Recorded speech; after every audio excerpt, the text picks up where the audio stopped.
Because we live, bitches. Coming soon to this theater.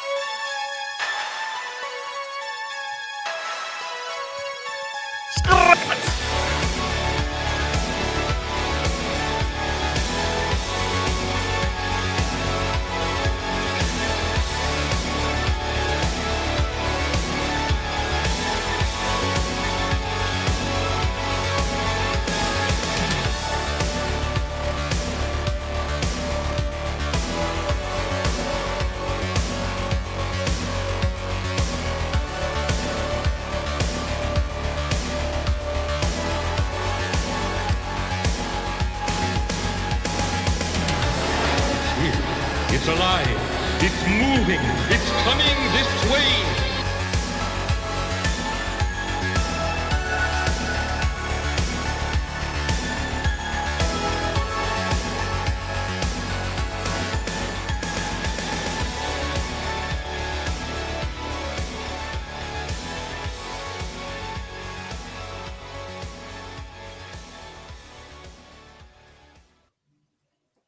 What is up, everybody? It's your man, Brian Christgau, up for another episode of the Horror Movie Club. The club where, what do? We watch horror movies, of course. For those of you that are new to the channel or that are new to this stream, what we do is we always pick a movie that's not behind a paywall. Link is always in the description. That way you can watch the movie before the stream, join us in the chat, let us know what you thought of it. Or if you're just tuning in, having not watched the movie, and you're listening to us talk about it, and you think, damn, that sounds great, I want to check that out. Guess what?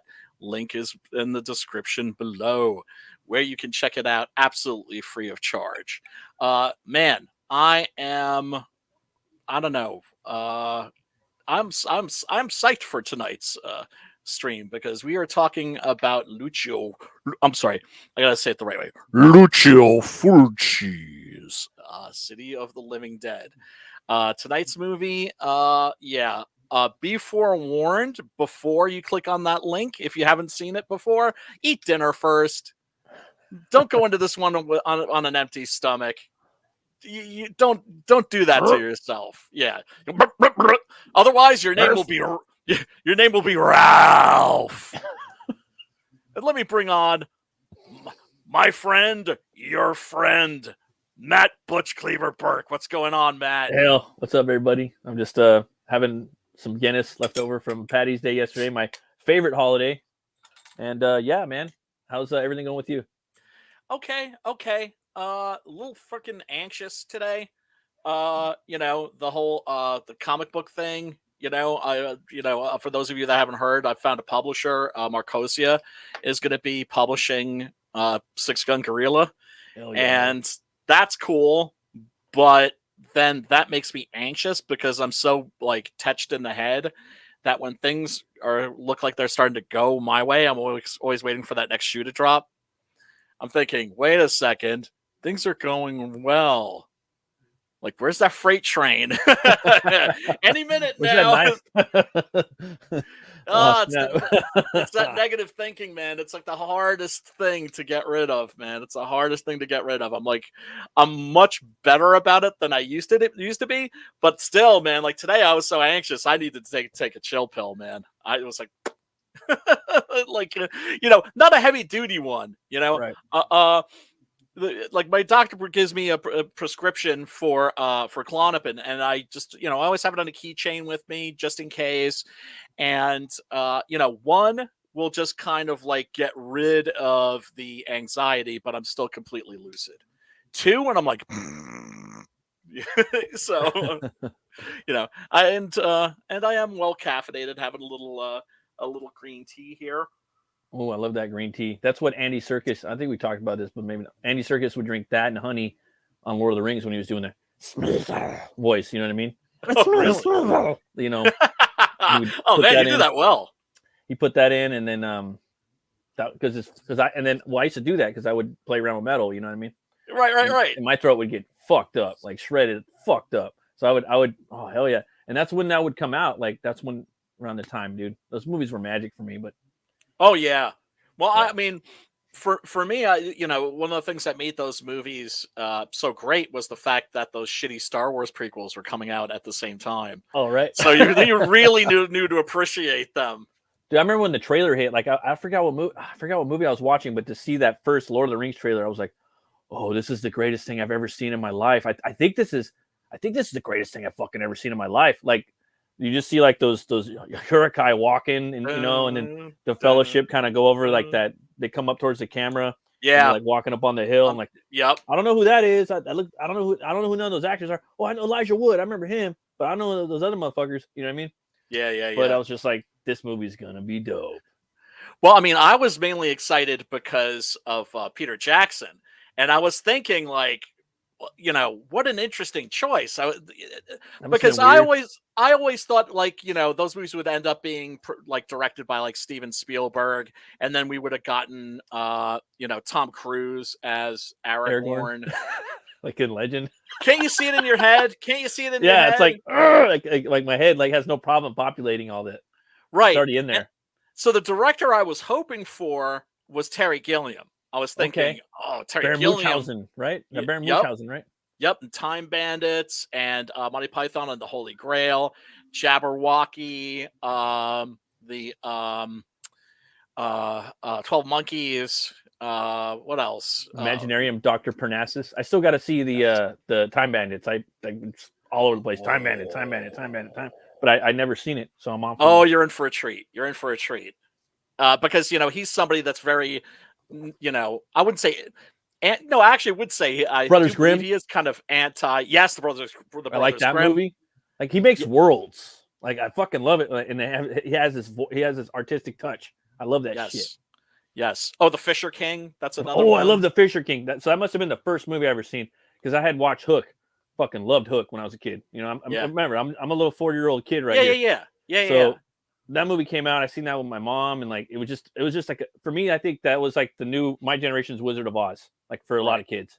And Fisher King came out after that, so I was expecting more of like kind of like a Robin Hood-y role, And he didn't do that, but it was something I was a little too young for it. But in retrospect, I went back and watched it, and I liked it. I liked it back then though too. I thought it was kind of cool, There was a lot of homeless people like where I grew up, so I could kind of understand that and putting, and I always liked Robin Williams, growing up, but that movie was awesome. It's a great movie. Hook, that was his most Chad like boss, like badass role he's ever done. Like Beefcake, if there's a role where he's kicking ass, it's Hook. Right. So yeah, I've never seen it. I've actually never seen it. Dope. I highly recommend it. Like Phil Collins is in there, Glenn Coe. Like there's all these little appearances. It's dope. Yeah, it's dope. All right. Maybe I'll check that out. Just want to say hey to everybody in the chat. We got, of course, let's see, Frankie, who mentions, interesting, the title in Italian is Paura, nella città del morti viventi, which translates to Fear in the City of the Living Dead. And I actually did know the Paura, at least anyway, from I think the collection of Fabio Frizzi's music for the Lucio Fulci movies. Oh, nice. Hey, Dave, what's up, man? Good to see you, brother. How you doing? It's been a little bit. It's been crazy busy. Springtime's always like that. It's busy's good, right? Busy's good. Busy is good. Yeah. I mean, right? Yeah. It's good. I don't know. I don't know. It's better than sitting on your hands and having too much time. Sometimes I kind of want to just stop for a second, and anyways, but yeah, it is both good and meh. Good and meh. Yeah. No, I've been busy too. Speaking of there's Sim. What up, Sim? He says, he's been busy. Speaking of busy, Sim's always busy. He's the busiest guy in. Well, I like his kind of busy. Yeah, he is. Yeah, me too. I mean, my kind of busy is the same as Matt's kind of busy. Well, 8 hours where you're not the kind of busy that you want to be. You're the other kind of busy. Right. Doing your bit for King and Country. Right. And yes, Sim says, saw that movie a long time ago. Yeah, tonight's movie was one of the few Italian horror movies. I shouldn't say that one of the few, because actually there were a lot of Italian horror movies that came out on VHS when I was a kid. But one of the first ones was tonight's movie, City of the Living Dead, although it had been retitled The Gates of Hell. That's pretty. I remember seeing that movie box that going through the Blockbuster or whatever. I used to work at a video place when I was late teens or whatever, which was great. If you're into movies, you want to work at a place that rents movies. But I always came across that box art. I was like, yeah, I've been burned before. I like the box art, but I was like, I've been burned before, so I kept passing over it. Right. Then I finally got the size. Yeah, and I finally got to see it. I took it in like 2 parts yesterday. Yeah. Let's see. Let me. Hail Grey Wolf Graphics. Yeah. What up, Grey Wolf? Good to see you as well. Everybody that's hanging out, thank you so much for hanging out. We do appreciate you. I don't know if you're going to really appreciate me if you watch tonight's movie and don't have something to eat first. Do not watch this one on an empty stomach. I remember really not liking this movie when I was a kid because it just grossed me out. I was a little bit of a horror snob when I was a kid. I mean, there's decent gore. The gore is freaking amazing. Something that I haven't honestly been able to say about some of these in the past couple of weeks, but this was the way they. I don't want to spoil any scenes if you've got like a couple of seconds of puking. Oh, we're gonna get into that. We're gonna get into that scene for sure. There is one thing that I have to do not let me forget to mention, unless you mention it yourself. But there's one part in here that I was just like, I had to rewind and go like, what is that? And I was like, why? I do not understand that, but I can't wait to comment on it tomorrow. Yeah, that's the art right there. I love that. That's the art. Yep. So, it's the 80s, and the video store shelves are pretty sparse at that time because Hollywood wasn't putting their movies on VHS yet, really, because they were afraid, oh shit, if people can just rent our movies at a video store, they'll stop going to the movies, they'll stop going to theaters, right? Idiots. But you know how the movie industry, the record industry, they were super behind with digital download and all that stuff. They're always behind. So there were some guys that decided to take advantage of that lack of product and release Italian movies here that were brand new. And so we got these movies pretty much around the same time that they were released in Europe and in Japan and elsewhere. And of course in the grindhouses in New York City. But they were really crappy, pan and scan, really muddy and shit. And wow, technology has come a long way. Right? Yeah, the version that you could see on Tubi is pretty pristine. There's also very. And same thing also, I found a really good copy on YouTube. That's from a Blu-ray rip. I, of course, have this on Blu-ray. And man, I was really disappointed when I saw this as a kid because I was thinking, oh, zombies, I'm going to get some George Romero action. Right. And instead, I'm just wait a second, since when could zombies teleport? Right. That's some crazy shit. I had never seen this before. I was just like, oh man, this is some straight up satanic demonic zombies. Yes. I was like, oh, okay, I'm on some new shit right now. Yes. But in the same neighborhood as The Beyond. Very much so. And it played right after. I think they played it right after. Played it right after on I was like, oh, I want to watch this, but it's kind of late. I got to go to sleep. It was like 3 a.m, and I had to go to work pretty soon. So, but I wanted to watch it again. I like the Beyond. Oh yeah. I mean, it's, I think that's probably Fulci's magnum opus. So far. Yeah. Yes. In my opinion. Although, some people like my friend Chris, much love to you if you're listening. He puts this at the top of Fulci's filmography. I could see why. Yes, and for different reasons, Yes. Now, if you look at this, did you ever could you imagine Kyle Holtz doing this? Oh yeah, no problem. Check this out. Oh, cool. Oh shit. Damn. This is from Stephen Romano's You know, the odd thing is that skull is actually more. That's Kyle Oates, dude. That's weird though, because like I populated it in my head and it didn't look like that. But now that's weird because you have like an idea of what he does, and like I know how he does certain things. Yeah, that's fucking dope, dude. Yeah, isn't that? And you know, I mean, I love their presentation, dude. Is that Ebon or this is Ebon? This is Ebon. This is Stephen Romano, and look at all the stuff that you get with it too. There's like it's like a crowdfunder, bro. I know. And right now you can't really get his stuff because he's switching over to Vinegar Syndrome. He's penned a deal with Vinegar Syndrome, and they're going to be selling the books on that website. That's so cool, dude. I love the artist in there, man. Like that's fantastic. Where I want to be at, dude. Oh my God. I'd love to be at that level.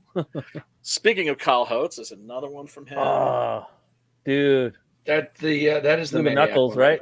You know them Knuckles, right, doggy? Yeah, man. And yeah, I mean, just like first-rate production value. These are like really. Does he do beautiful. The whole book, bro? Kyle Oates, no.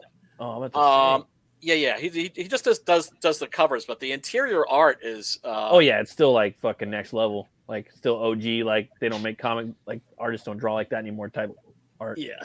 See, that's cool. Yeah, that's great. Cool. That and it really.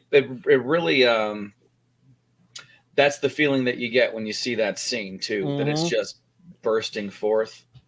Yeah, my wife was watching that with me too. She's like, "Whoa!" She's like, "Whoa, okay, that looks pretty good." I was like, "Yeah." That was a rewind. I went back a couple seconds on that one. Oh yeah, without a doubt. This definitely like replay value, dude. Like, I definitely want to go back and rewatch it again. Like, just because it was a lot. You know what I mean? For me to, it's not just a fucking zombie movie like I thought it was gonna be. You know? No, it's really not. It's really not. Yeah, I mean, they have to put the twist in there, and it's cool to see. What's the twist going to be on this one? I know one of the twists on this one was like the flashlight directly below everyone's face. If that's how you know they're a bad guy. And some familiar faces. Didn't we see that guy right there getting the drill through his head?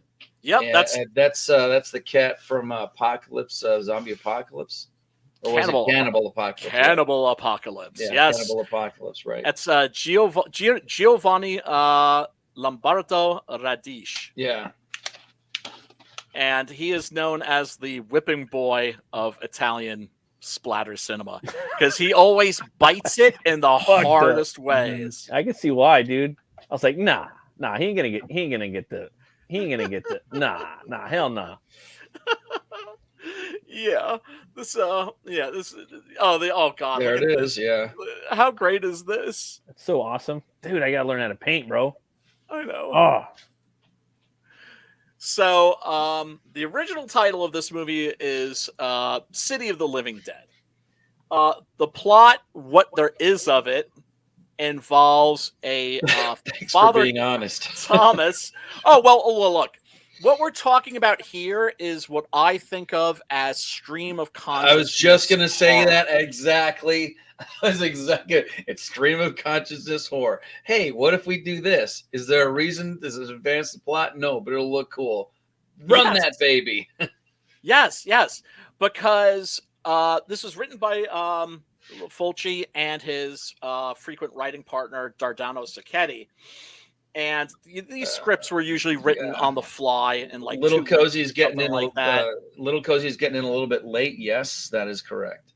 What up, dude? Thank you so much for hanging out. Is City of the Living Dead also Gates of Hell? I just logged on. Yes. Same movie, different title. We were just showing the American VHS cover, the box art there you go. Was in every mom and pop video store. I love the paints, man. Yeah, well, the way most of us horror fans discovered Fulci was on VHS. And I and a lot of other people dismissed him as a hack. Oh, really? And and then his Why on earth? Then his movies came out on DVD, and it was a revelation. You're like, He went from no, I mean his reputation. I'm talking about his general reputation, not just my opinion of him. His general reputation went from hack to genius overnight. Hack to Mac. Hack to Mac. You like that shit, huh? Hell yeah, man. Hell yeah. From hack to Mac. You can use that if you want. Oh man, that's a great tagline. I have to use that for. I would love to know how they did the. I mean, it only works with the sound effects of the bone crunching. Oh, you have but to. that whole gravity is so gnarly. Oh, I love that grabbing the back of the head and what were they using for the brains? And it's got to squeeze out of your hand. You're like, yeah, no. You got to squeeze at the brains so they come out of your hand. Well, I know that they would use actual like animal guts. I'm about to think. Mm-hmm. They probably did that. Right? They would go to like a butcher or something, be like, "What do you got?"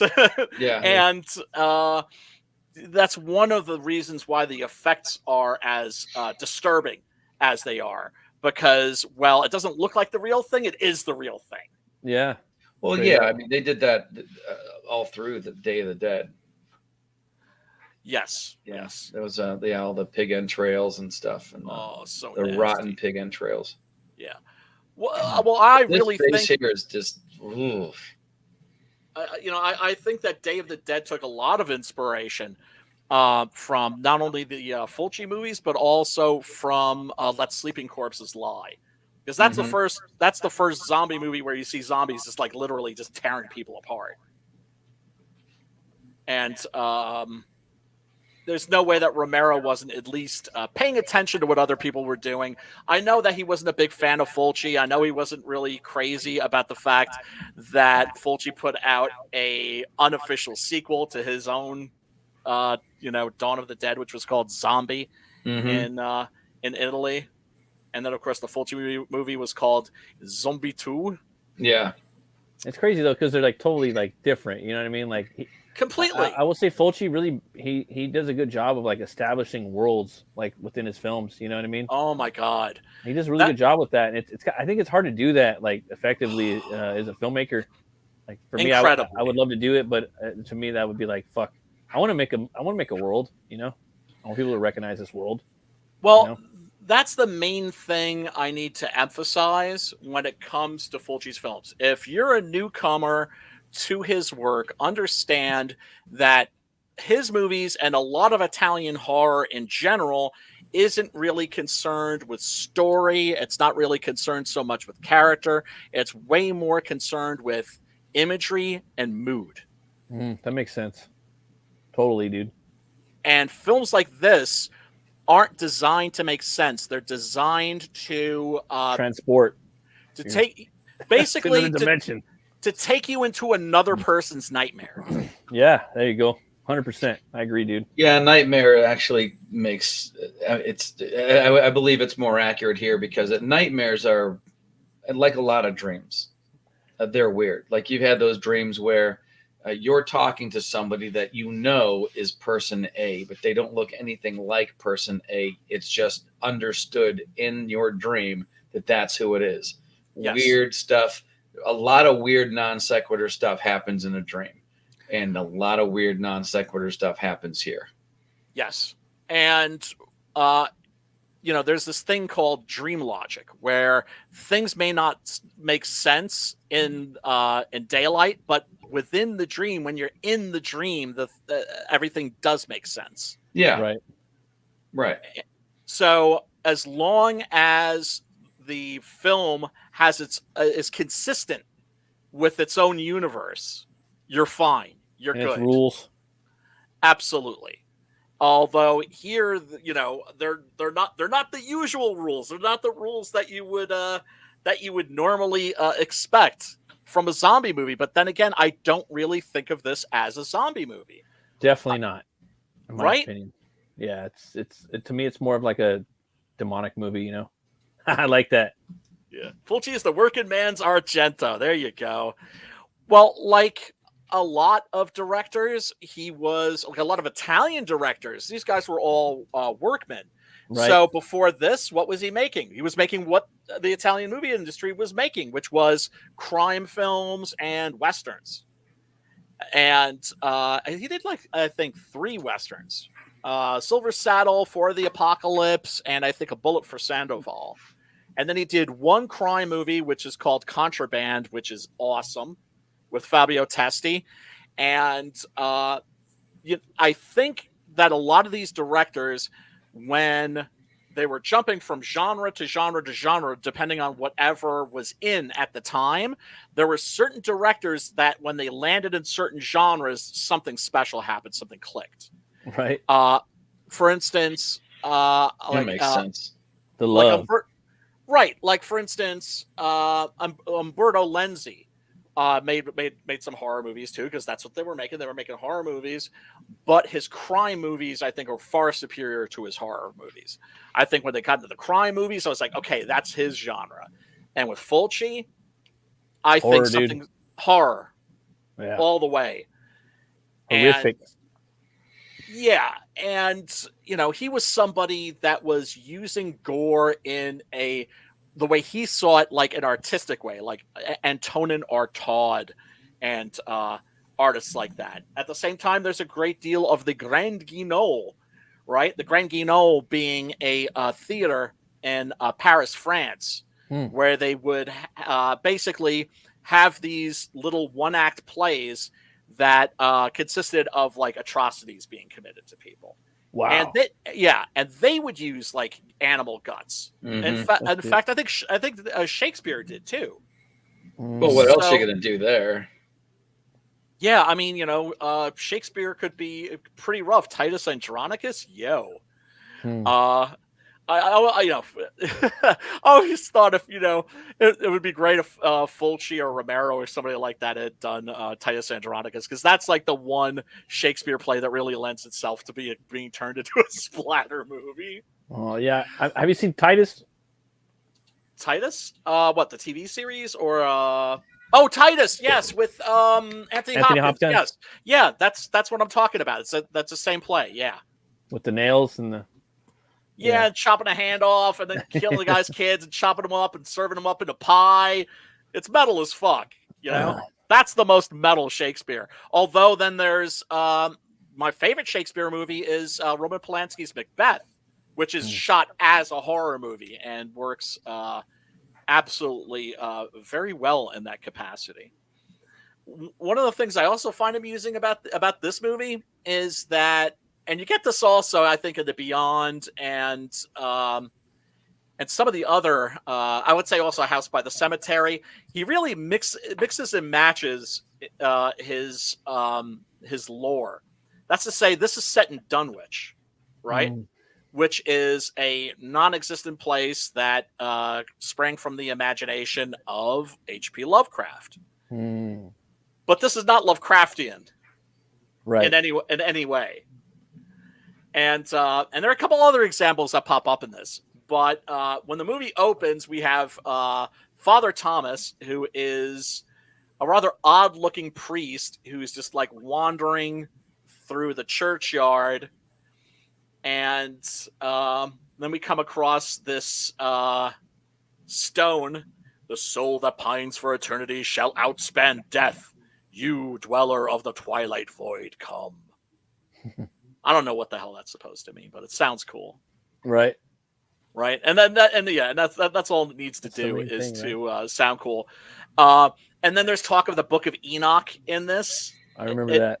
Right. Yeah. And I've read the Book of Enoch several times. This has nothing to do. This has nothing to do with the book. It sounded cool. The name sounded cool. Exactly. I wonder why that one never made it into canon. I know that I think the Apostle Paul references it in the New Testament. There's that one in the book of Joshua that's kind of like, I wonder why they're not in there, and they kind of should be, but whatever. Well, they're part of the Apocrypha. They were left out of the Bible. Right. What surprises me isn't that they're not in the Bible. It's that that Revelations is there, right? Because that belongs with the Apocrypha, I think. I don't know. I mean, if that is supposed to be straight from the mouth of Jesus. Yeah, but what I'm saying is that it's weird and surreal, It's about monsters and beasties. It's not like any other book in the Bible. Yeah. Maybe that's why he referenced Enoch, right? Well, yeah, there's that, and well, I mean, I'm not going to go off into that tangent. At that point, like if he's referencing Enoch, maybe he's referencing the unknown, like the otherworldly beasts and different things and creatures. That's what's in That's what's in Enoch. Enoch is in that part of Genesis where it talks about the angels having relations with the daughters of man. The Watchers. And that what you end up with is the giants and things like Nephilim. that. I believe, if I'm not mistaken, Enoch expounds on that. Yes. Yeah. It absolutely does. Yeah. And I got to use a lot of that stuff when I wrote Nine Devils. Yeah. Yeah. So it's just like a lot of that going on in real life right now. Have you seen the videos coming out? I don't want to say nothing because I don't want to get murked off, but yes, with the giants, they've been finding skeletons of like 12 foot tall. No, there's dudes getting murked. There's YouTubers getting murked off finding shit, and YouTubers getting murked. Getting murked off YouTube or getting murked off the earth? Off the earth, like finding like big fucking shit, like seeing a giant on a fucking hill. I think like Colorado, if I'm not mistaken, and then they put a big tent over it, and then a Dodge Charger like follows the guy around. He says, "Get the fuck out of here!" And the dude like. He leaves, comes back again. The Dodge Charger tells him to leave again, and then the guy's like, gone. The dude does like a fucking, I never saw nothing. Then the dude's gone, like not on YouTube, like dead. Then there's footage of like shit going on in Mexico too. These giants, right, popping out. There's a lot of giant shit popping out. That's like the new thing right now, you know. And I love it, man. It's coming down. Yeah. Well, I mean, giants are my favorite.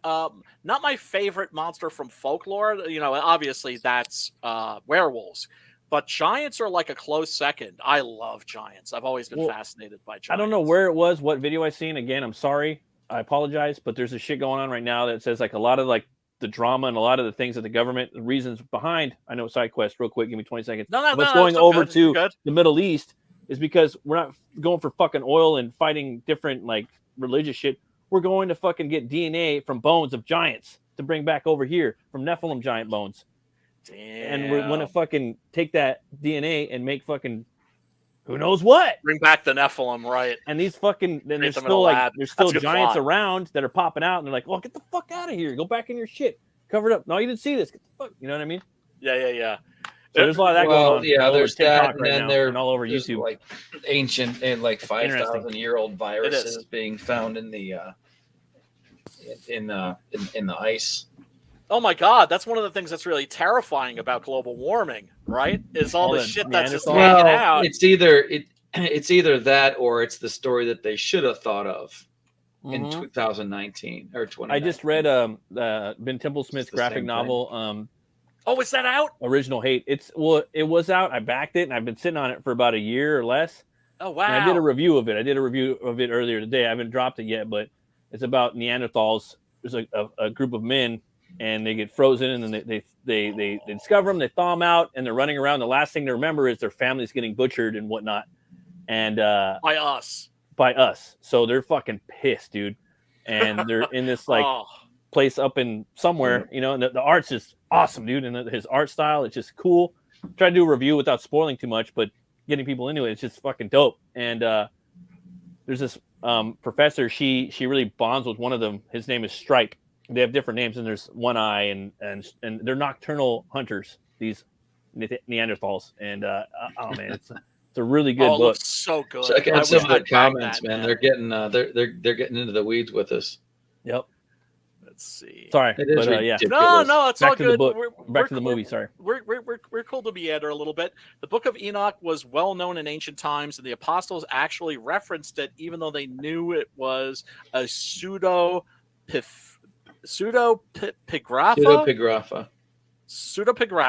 not actually written by Enoch.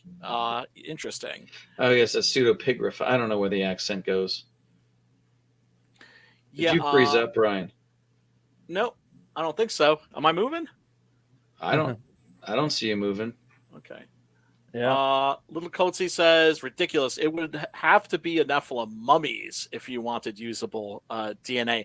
Well, that's the thing is, another thing that fascinates me are mummies. And by mummies, I don't just mean Egyptian mummies, but also bog people, Iceman. Bod people are. That always surprises me how well preserved they are. Scandinavia. There's a lot. Astounding, where they can open their stomachs and see what they had for lunch. Yeah. There's also some there's some museum or somewhere in the Middle East recently that I've seen. Sorry, on YouTube where our government was going over there and locking the doors and trying to go over there and get something out of that museum, from what I understand too. So maybe there was some DNA in there. You know what? You got to get another channel going, Matt. You got to get another channel going, Matt. Because you guys start talking Enoch, but that's what's fucking popular. No. I'm not blaming you. I'm just saying I'd love to hear what some of this stuff you're talking about. Because it's so interesting. Well, my wife shows me. You're going past the Discovery Channel. She shoots me this stuff, and I've been watching the Mummy movies too with Brendan Fraser. Your lady does that. I love those movies, and I show them to my kids because they're kind of right there, But you can really build a big franchise with the Mummy movies. You could do Vikings, Peruvian, Egyptian, like you were saying, the Bog ones. If it was done right, it could be dope. But to be honest, Brian, if I was going to do a Mummy franchise like that, I would do it the same exact way as Stephen Sommers, but I'd make it fucking scarier. It would be action horror. It'd be Indiana, the same shit, but I just love that action horror, man. I just think it's so fun, going into the caves. And the problem is, it's there's no horror there. I felt the same way about Van Helsing. I thought it was perfect. It was perfectly fine time waster, but where's the horror? No horror. It's not scary. It's not scary. It's not even a little. What I'm curious, scary and that put together, it hasn't been done yet. I don't think. Well, I know that. Oh man, if George Romero's screenplay for Resident Evil had been shot, you would have gotten exactly that. And also, I know that Romero and Clive Barker both wrote drafts of The Mummy that were both rejected, and they ended up going with the Stephen Sommers. But that means that those scripts are out there somewhere. They wanted that PG-13 thing, Yes, yes. They decided at a certain point, horror is not selling because we're not making horror movies, so obviously horror is not selling. So, let's just do this instead. And, I'll say one thing. It's better than the fucking Dark Universe Tom Cruise piece of shit that came out. That's for sure. You know what's funny? Because there's been so many attempts. There's been the Wolfman, there's been Dracula Untold, there's been the Mummy, there's been the Tom Cruise thing, right? I will say the Stephen Sommers thing, that was the new chance that got made. It was Van Helsing and his Mummy movies. But the one thing too, I would put comedy in the new shit. I would put some funny shit in there. I don't know, there's something about the fun. But it would be horror too. I would do it more like American Werewolf. You know what I mean? Well, you can have some humor, but then you don't want to get to the point where it's a Marvel movie. Yeah. And it's just all comedies now, because also that's an indication that a genre is on its way out, that it's going to die real soon. It would be hard too, because I would want to make it PG-13. So because the Universal movies, right? Yes. The old ones, everybody could watch them, right? The kids could go see them. Kid-friendly horror. I want to keep that in there. I want it to be terrifying, action-packed, Tomb Raiding, and pretty fucking funny in some spots. That's hard. That's a hard task to do. That is. That is. I keep thinking they should just be making smaller budget movies, mid-budget, which would be maybe between 25 50, right? And get really good horror directors and let them make those monsters scary 100% agree again. with you. 100%. That's the way it should happen. That's the way it should happen. That's basically how they did it from the beginning. You know what I mean? But that was the problem with the Tom Cruise Mummy movie. They were just trying to recreate the Stephen Sommers thing, except they were just but we're going to tie it into a dark universe. We're going to make it darker too. So bad. They took all the fun out of it too. Yeah, they did. And it's the Stephen Sommers movies were cheesy and fun and they're okay. schlocky CGI. They're schlocky in some way, they're right. But they're fun. They're cool. If you want to show your kid kind of a age-appropriate sex education, age-appropriate horror education. Exactly. I always say you don't just dump them in the you don't just dump them in the deep end with a Serbian film or Cannibal Holocaust. No, you know what I'm saying? And Rachel Weisz is just super cute. Yeah, she is. But back to this movie. Yes, back to City of the Living Dead. So we have Father Thomas here, who has decided that he's going to hang himself in the churchyard and thereby open one of the 7 gates of hell. Now, while this is happening, Catriona MacColl's character, Catriona MacColl, of course, in quite a few of Fulci's movies. You might remember her from The Beyond. Yeah. Really great actress. Boy, she's got great lungs. Her freak out in this is really, really good. She's like one of the better actors I've seen at conveying fear. Yeah, dude. This scene right here, bro, like all the foam coming up out of her mouth. I was like, oh man, she looks terrifying and like kind of, like just a good job, good acting performance. Yeah, what I love about they love that purple eyeshadow and the red in the red eyelids too on the. Beautiful. Just say like whenever it's like a tip of that I don't know, it's like a typical makeup thing, but you can tell who the bad guy is because they got that red around the eyes. Oh yeah, like somebody's blowing smoke in their face. Yeah. Well, remember, this guy is like a demented, twisted priest who's gone over to the dark side. He's ill. Yeah. And well, I don't know that he's ill. He might just be evil. Right. Right. And so, Pops, don't freak out. I am going to show a little clip here. I am going to be careful about it, but I do want to show this because there's a shot that I especially love. It's like when he throws the noose up, right? It makes like this whip sound of psh, and then he doesn't climb up to it. He floats up to it. Did you notice that? No, I didn't notice that. Oh, I thought it was he was just lowering the rope. Oh yeah, he's floating like a motherfucker. Yeah. Isn't that a crazy detail? Yeah, I didn't even notice that. And now when he puts the noose around his neck, first he actually pauses for a second. Like he's thinking about it, and then fuck it.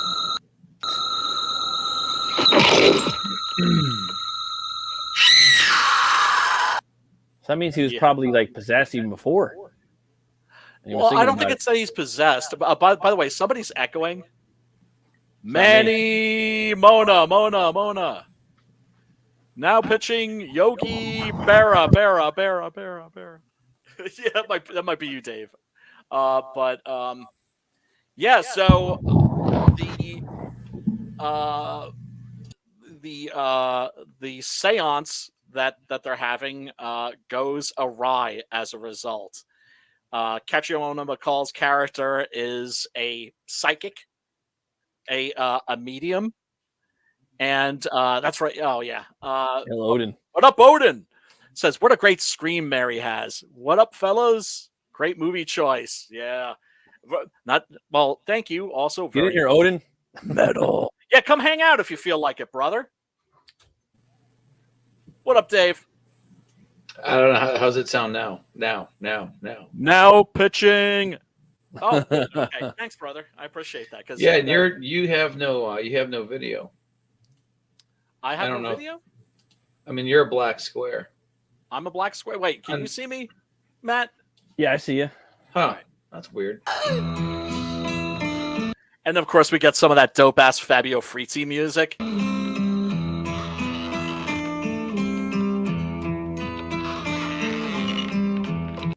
And I have to say, I always enjoy Frizzi's scores. A lot of people thought of him as the poor man's Ennio Morricone, but I think that he had a very unique sound. And goddamn, he actually was performing in New York City recently. Recently, meaning just like maybe about like I think maybe like 8 months ago or a year ago or something. I think after the lockdown. And I like performing with like a full orchestra in Brooklyn. Okay, man, that's gangster. Yeah, without a doubt. And he was playing, of course, all of the Fulci music. So that's what he is best known for. Our man Odin's... Go ahead. No, I said our man Odin says I would, but I just got y'all in the background. Too much to do around the house. You got it, brother. Hopefully we manage to entertain you while you're doing your housework. It's all good. Yes, you can pinpoint the era in which a horror movie was made by listening to them, just by the music. This stuff especially. Yes.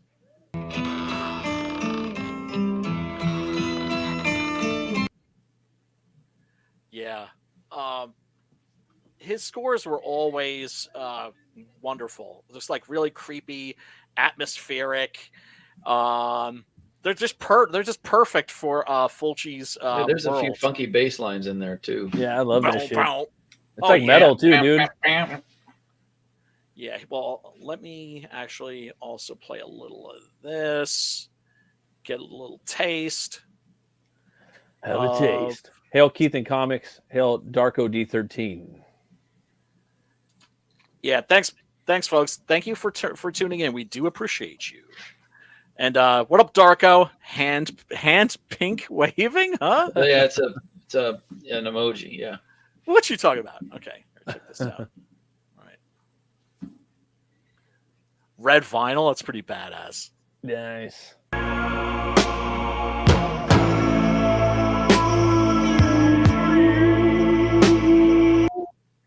Pretty dope. Put that on when you're writing or drawing. On some Randy. Well, you see, this is the music that I always play when I'm playing any kind of zombie game. I'm playing Dead Island or Dying Light or Dying Light 2. Any game where I'm fucking up zombies, I got like Freezy on in the background. And some Goblin, and maybe some Slasher Dave or some people that are like making modern versions of this music.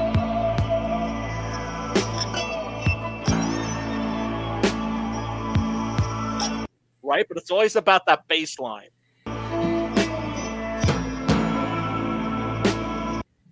Yeah, I highly recommend the soundtrack to this. It's definitely worth checking out. So now the gates of hell have been opened.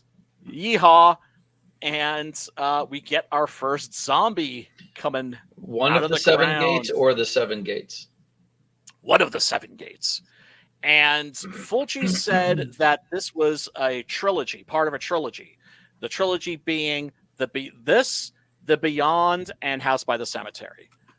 He was full of shit. These movies are not related at all. It's like George Lucas trying to convince you that like he had the entire Star Wars story. Yeah. Right? The entire Star Wars, like, yeah, whatever, dude. Right? Or hey man, I don't even have my whole story. Right. But I'm on page 10. Right. Yeah, man. Although I love what I've seen so far, man. Oh yeah, no, this isn't about that. I'm just saying, like, I know how it writes itself, and that's probably what this was doing. And he's somewhere in his mind, he thinks he can put a tenuous connection between 3 movies just to give the lore a little bit of a booster seat, so it can eat at the big table with the other movies. Well, you know what's interesting is, I'm always showing off Stephen Romano's dope-ass books. He should be fucking kicking some snaps my way or some free comics. Wink, wink. Right? He actually connects this to The Beyond. Oh, nice. And one of the characters, Liza, actually makes an appearance and starts talking to Mary. When she's dead. Like when she dies, she actually ends up in contact with Eliza, the blind woman with a dog from the Beyond. And it's kind of like also like in his Maniac adaptation, the Maniac comic, he throws in the New York Ripper. Right. Okay. That's just dope. Why? Because why not? Right. Because he felt like it. That's why. So yeah, we've got what looks like our first zombie rising, and yeah, she's like, "I see the dead, the city of the dead," and she falls over, and is apparently morto. Yes, she's the dead. Yep. She don't live no more. Yep. And then of course they find like the 2 black dudes that they could find in Rome, This is supposed to be New York, but it's probably Cinecittà or from New York, like that. Yeah. And although there is an exterior in this movie that was shot actually a few miles from my house. Oh yeah. Shit. Yeah. My friend Chris and I went there recently for taking pictures. And it's not like it's a scene that's shot there. You just see it in the background, like as they're driving, and we're just like, yo, that's off of 59. Oh, that's sweet. Yeah. And so I've been working my way through The Last of Us on the video game, and I just got to Pittsburgh. I'm like, this is the second time I played a video game when I got Pittsburgh in. This in what the hell is it? Fallout 3. Like, all right, I guess this is the place where everything turns to shit. Well, that's where the Romero movies come from. Well, yeah, sure. Yeah, yeah. Zombies are as original to Pittsburgh as chicken wings are to Buffalo. As a matter of fact, I just saw on Tate Interwebs that there is going to be a 45th anniversary Dawn of the Dead get together, like a convention at the Monroeville Mall. Yeah, they have crazy. to do it at the mall. That's pretty epic. Yeah, so that's not too far away. That's east of the city. Oh man. And I've been out there before. I hope I can afford to fucking go to this because dude, let me know if you're. Let me know when it is and when you're going. We have to hang out. Hell yeah, man! Without a doubt. So the detective comes in and he's interrogating everybody. He's just like, "Where's the stash? Where's the drugs? You would just flush it down the toilet." Just naturally assumes that they're slamming heroin or something. And then he's talking to this lady, and she's just like, "Yeah, you just don't get it. There's some supernatural shit happening here." And then this guy's like, "Jesus, Saj, come over here and look." And there's just flames coming out of the floor and disappearing. Shit, I'm echoing again. And there's funky stuff going on, but this guy just obviously won't listen. And this lady's like, "Yeah, your mind's just not ready to handle it. You're dealing with the because you live in the world of the rational, and of course here with the supernatural, you're dealing with the world of the irrational, and especially in a Fulci movie." Check the private chat real quick. Okay, let's see the private chat. Okay. Yeah. That's it. Yeah. I still haven't been to the Monroeville Mall. I haven't made the pilgrimage, and I feel like a piece of shit for that. Just like I've only been there once. I haven't made the Hajj. You were there once? Well, I mean, like it's because it's on the other side of town. Gotcha. And there's no getting to the other side of town without going through some tunnels and bridges, and it can be. It's driving around the Golden Triangle of Pittsburgh is like working your way through a maypole. Gotcha. Yeah. So lots are you of still echoing? Yeah, a little bit. Right. And now the chat disappeared. I clicked on private chat and the chat disappeared, and all I got is a private chat now. So, Matt, if you could keep an eye on that. I mean, if it's not a bother, and just answer any questions or comments that people have, because now I can't. no, I can't see the chat. Now I can't see the chat anymore. God damn it! I see that Grey Wolf is saying that Robert Cobert's music from Dark Shadows is still pretty freaky even after 50 years. Oh yeah. I need to watch that. Well, there's a lot of it. Be aware, there's a lot of it. Because there was a soap opera that was like tanking in the ratings, and then they added this vampire aspect to it, and then it just started being the most popular show at the time. And isn't that the lore of that? Absolutely, of that show? Absolutely. And they made sure that it was on in a time slot, like right when kids were coming home from school, because it wasn't designed just for housewives. It was a soap opera that was meant also to appeal to little boys. specifically little boys. Pretty smart. Yeah, very, very. If you basically the way that soap opera writing works is that you have one episode of story, about 30 minutes of story, and then you stretch it out across like an entire week. And the entire story was condensed, I thought, very well in House of Dark Shadows. So if you're new to Dark Shadows, Matt, I recommend that you start with House of Dark Shadows, which is a feature film that Dan Curtis made that basically takes like most of the first arc of that story. It squishes it together, and it's got the same cast and way better production values. Although, of course, you know, one of the things that Dark Shadows fans love about Dark Shadows is, you know, the cheesiness of it, because even though Dark Shadows was played straight, it's still it wasn't played too straight. If you know what I mean. It's just that it wasn't like winking at you to the point where you're just like, oh, like, you know, nobody's taking this seriously. It was made by people that understood, yeah, this shit's goofy as fuck, but we're gonna play it straight because it's gonna be more fun that way. Right. And yeah, I got my chat back. Yeah, Grey Wolf Graphics says, yeah, they brought Jonathan Frid as Barnabas in 1967. I was in the second grade, and it came on at 3:30 right as I got home off the school bus. Yeah, you know, I wasn't around for that, but then I remember when they had the Dark Shadows revival. That's to say, they were like, Dark Shadows is back, and they were running reruns starting from not the first episode from the first season, but starting with the first episode from the second season. Right into the vampire stuff.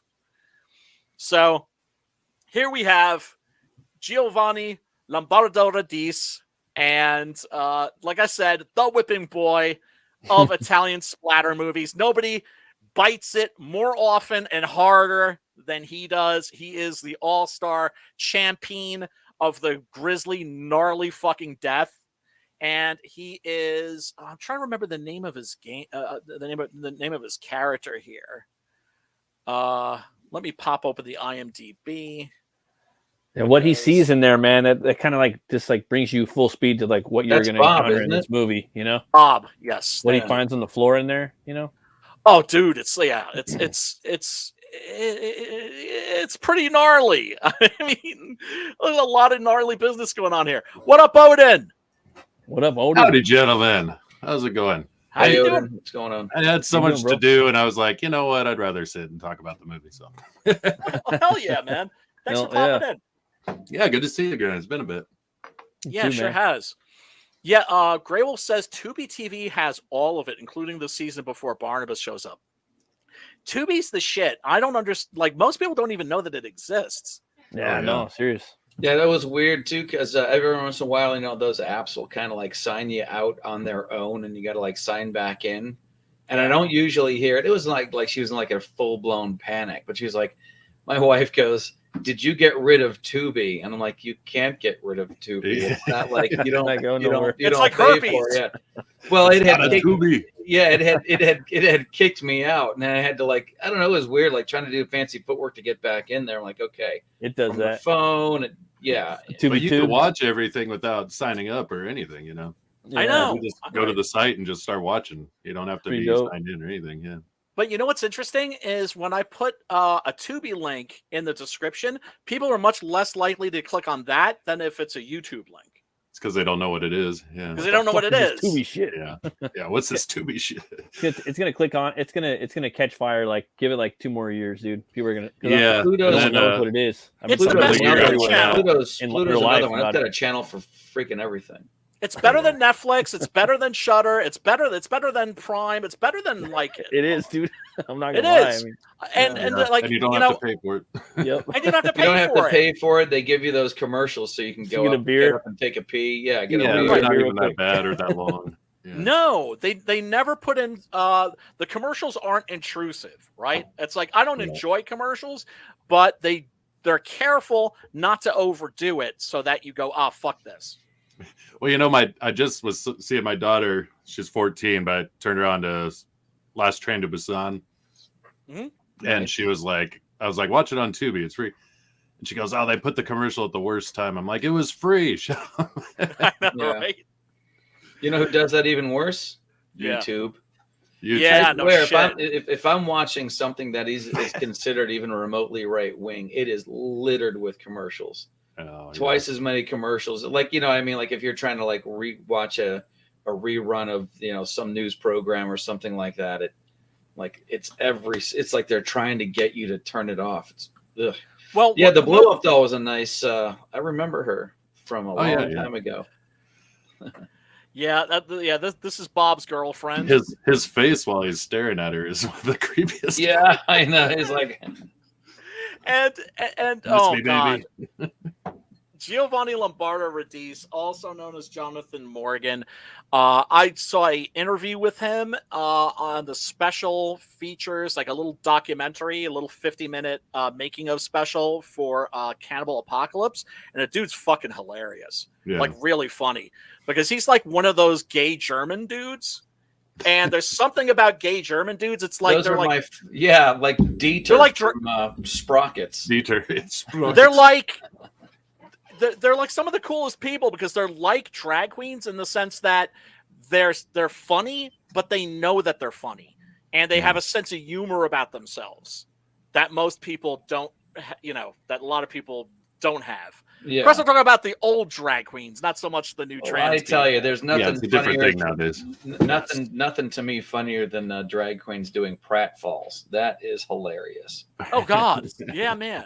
It's just, a guy in a dress is always going to be funny. Okay, it's just yeah. It was like that Monty Python's where they did the drag race.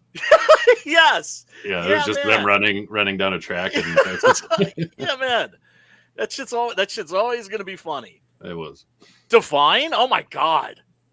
Like the most gruesome. Did anybody ever look worse in a dress than Divine? Oh, dude, it's fucking hilarious. And he was telling a story about how he and I think Anatella Fulci, who's like Fulci's daughter, who's in this, they were both done up in zombie makeup.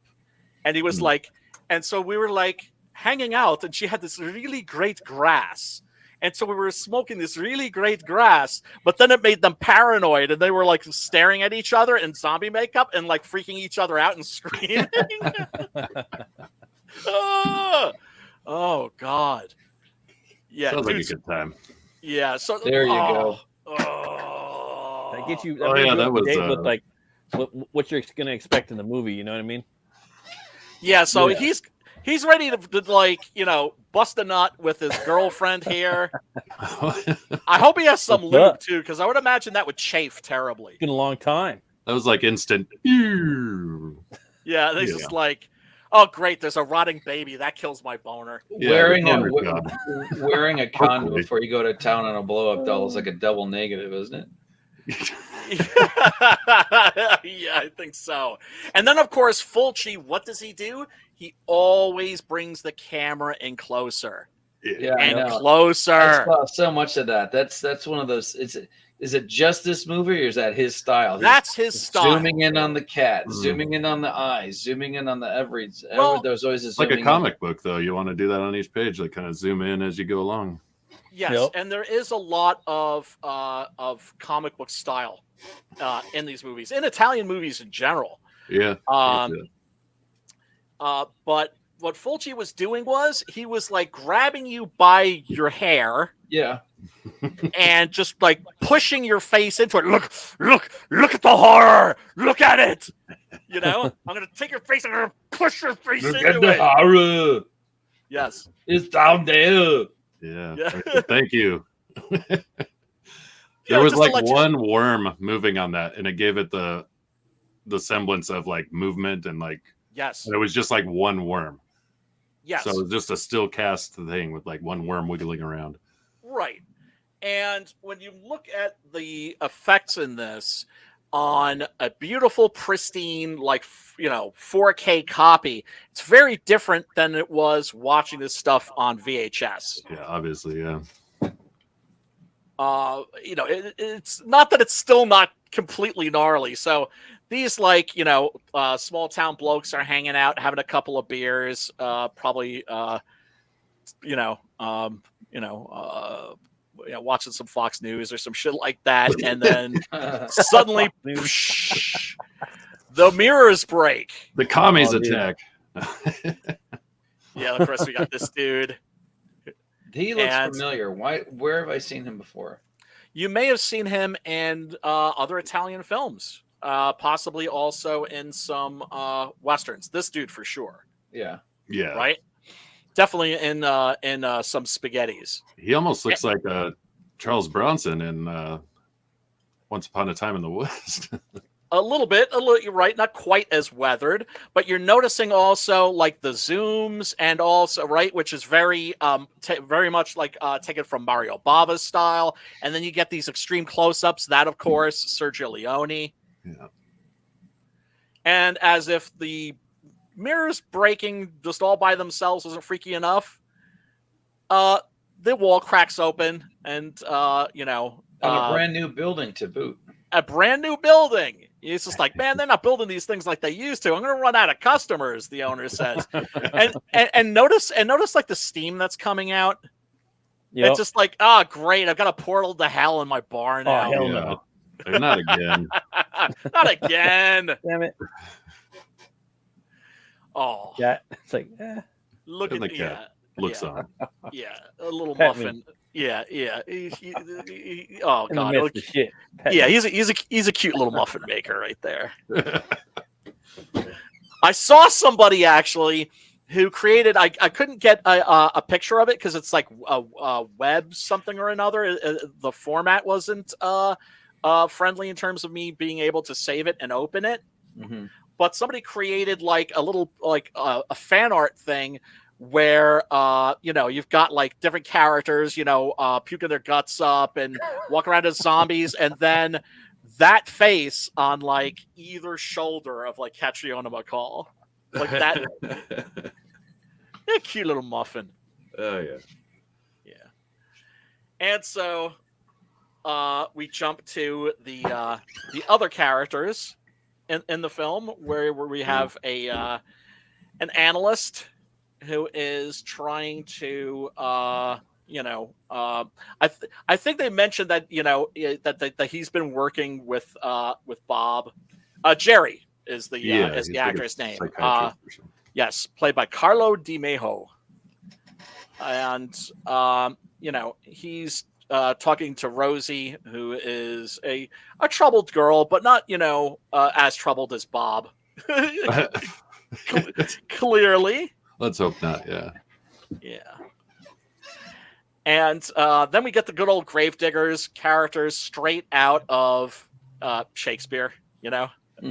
He always had these cats, right? Now, one of the funny things is, if you're a total deviant like me, you'll recognize that this guy is a porn star from like the Vince Vaughn. late 70s. And yes, Vince Vaughn did smut in the 70s and the 80s. Yeah, he was an actor. He was a smut actor named Jonathan Gaunt or John Gaunt. I thought he was eating that burger a little weird. Yeah. Well, too hard. But it's just funny because too much. Well, it's just funny because like my friend Chris and I, we're like, we both love like really trashy, scummy movies, and then we're just kind of like trying to create criteria by which to grade them. Like, what takes the movie like to another level of sleaze, and we agreed that it's like if there's a porn star in it, right? Fair enough. Adds Grime. like a little extra layer of tawdriness. Put that grime in there. Yeah, I mean, this is it's just because they were in smut, It's not like they're doing anything. Like what? I didn't do nothing. Yeah, and it's not like they even knew. I guarantee you that this guy probably just showed up for an audition, and they were like, "You're hired." Right. How big's your dick? By the way, all right, just check it. You're not going to have to show it, but we like to know that it's there. It's how big of the dong? It's okay, you got it's like part. Lingerie. Well, doesn't matter. Yeah, exactly. Whip it out, so we can measure it. That's every audition for him. Yeah, man. So this is a great scene where Mary discovers that she has been buried buried alive. That was my biggest fear as a child or like teenager growing, man. Horrible, like, horrible. Late teens. I was always like afraid. I don't know why. I would always get these like things in my head of like, dude, I'm gonna fucking die and I'm gonna get buried alive and I'm gonna know I'm fucking alive still and I'm buried. I don't know why. This scene for me in the movie was the most terrifying scene in the movie. I think so too. It's certainly one of them, and the fear of being buried alive is fairly common. Of course, it could be an obsession for some people, like in the Ray Milland's character in The Premature Burial, where he's like obsessed with being buried alive, so he creates this very elaborate system whereby that's not going to happen, and like his coffin even has like a little rope with a bell. It's like a bing, ding, ding, ding, ding, yo. Yo, I'm not dead. You can hear that 6 feet underground. Right. I'm not dead yet. I'm not dead yet. I'm getting better. And The Serpent and the Rainbow, Bill Pullman that too. pulls that off. Oh, that was really good. one, yeah. Oh yeah. Don't bury me. I'm not dead. That guy was the punching bag in that movie, man. Yeah, he was. Yeah, man. But he got back at Zake Smokai, drove a Yeah, he nail figured right out how through to his scrotum. voodoo the voodoo master. Yeah, man. I love that movie. I think it's the movie was dope, dude. It's probably my funny. favorite Wes Craven. Yeah. And it's funny because I read the non-fiction book that's based on. Right. Yeah, I'm sorry. It's my wife and I were trying to figure out, like just earlier today, I put something on the TV and she goes, "People Under the Stairs." I heard that was weird. Somebody at work told her that was weird. I was like, all right, well, you can watch the trailer. Should we watch the trailer? She goes, I'm not ready. She goes, I'm not ready for that. I'm like, okay. Oh, that one's good too. That's some good Craven, dude. It is. That's probably my top 3. Yeah, I was really like underwhelmed by it, but I've only seen it once. Maybe it's one of those movies I need to take another look at. It just reminded me of like LA County, dude. Like left an impression. I don't think it was anything that was like the typically scary thing. I think it was Everett McGill in the leather mask. It wasn't scary. A lot of she was like, nah, not totally believable. That's what scared me about it. Yeah, you could see it happening down the road or something. Yeah, well, it's not a fantasy. It's a more kind of a credible possible kind of unlike kind this of movie. Very much unlike this. Very much unlike this. In this scene right here, there's like Sam Raimi. I don't know, like obviously he's proto Raimi, I think, but pre. Oh my god, the suspense! Like, me and my wife are watching this part, and it's just like, oh motherfucker, oh go get her, oh motherfucker, oh go get her, oh motherfucker. Well, I kept wondering why he wasn't like just gouging her face with the pickaxe, but he was that too. Like he's gonna get her, he's gonna get her in the face. Like I knew he was gonna get her, but he never. It's really clever. In the Faccia. This is it. Yes. It's in the Faccia. So this is Christopher George, a well-known actor from other great classic grindhouse movies like The Exterminator. And you told me to watch that one. I haven't been able to find it yet. Oh, it's a tasty one. See where if it's on real good. So Christopher George plays a reporter, a journalist named Peter Bell. When Catriona McCall's character Mary died, he was actually trying to gain access to the building so he could get the story, but without luck. So he shows up and he's walking away, and she's clawing at the coffin, and it's super uncomfortable, man. Let me see if I have a clip right here. Her screams are top notch, right? they're right. She has like some of the best lungs ever, and just how she conveys fear, is her eyes, everything is remarkable. Now, Fulci had a reputation for being difficult to work with if you were a woman. He was a straight up misogynist, right? Did not like women and would frequently fuck with his female co-stars to the point where they would like break down and cry. Yeah. And so he tried doing the same thing to her, and she let him know, like, bitch, I'm not having it. Screamed in his ear one time, and he was like, so, all right. And so she just went nose to nose with him and just like, it's not, I'm not a shrinking violet like maybe some of these other women that you're used to. And so he respected her. And they ended up having like a good working relationship. She's in the Beyond, right? Yes. So I remember you telling tale of this story on that discussion. Yeah. let's have a little look-see. Love that shot. That lighting, that's cool. Mm-hmm. Dope.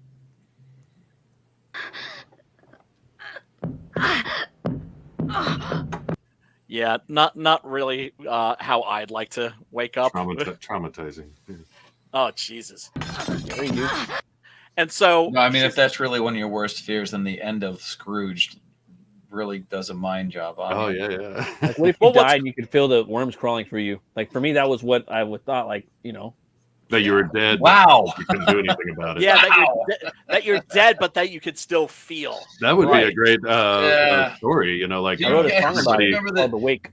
Well, remember Return of the Living Dead. Return of the Living Dead. Why do they eat brains? Because it kills the pain. Yeah. The pain of being dead.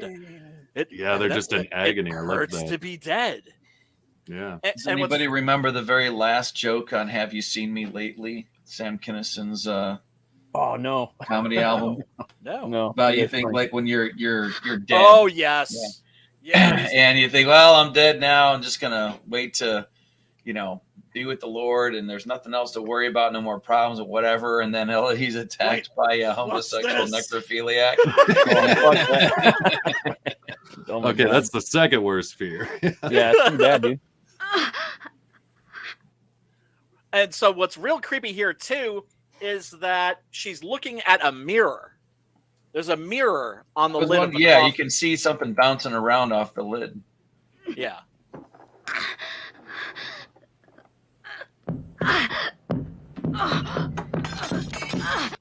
Right, so then the mirror shatters. She's got glass falling on her. And Christopher George is like, did I just hear something?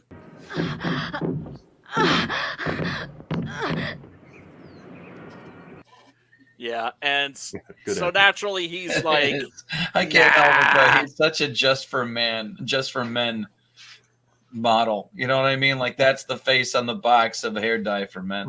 It almost looks like he's wearing a rug too, but that's just 70s hair. Yeah. Or early 80s or whatever. Yeah. Mm-hmm. What I always find freaky are the guys who have their hair styled so that it looks like a rug, but it's not a rug. like Trump. Yeah. Well, his is a comb over. You know, he's got a little scars on the back of his head from like a hair transplant, I guess that didn't take. Oh, I didn't know that. Man, you get little facts about everything.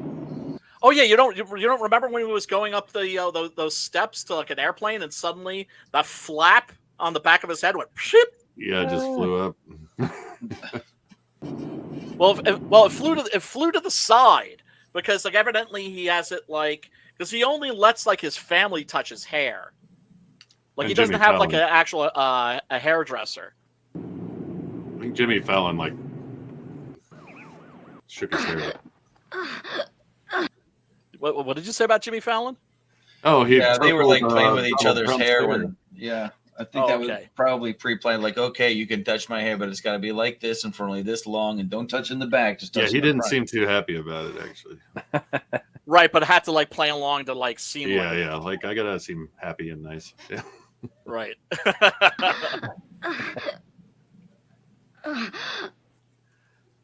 Now she can't be running out of air this quickly, but it's a really great suspenseful scene because then of course Peter comes back and he doesn't know if he's actually hearing what he thinks that he's hearing, and then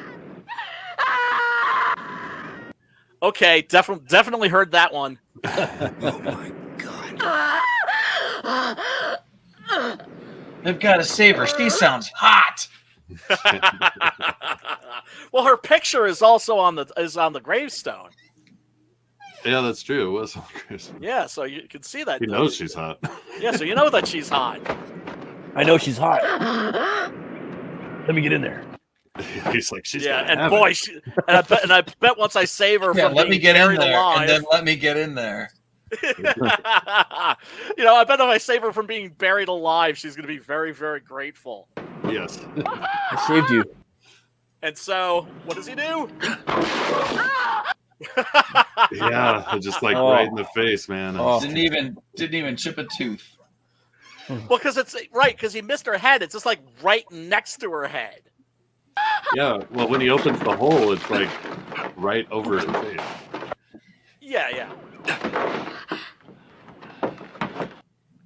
And winding up for round 2.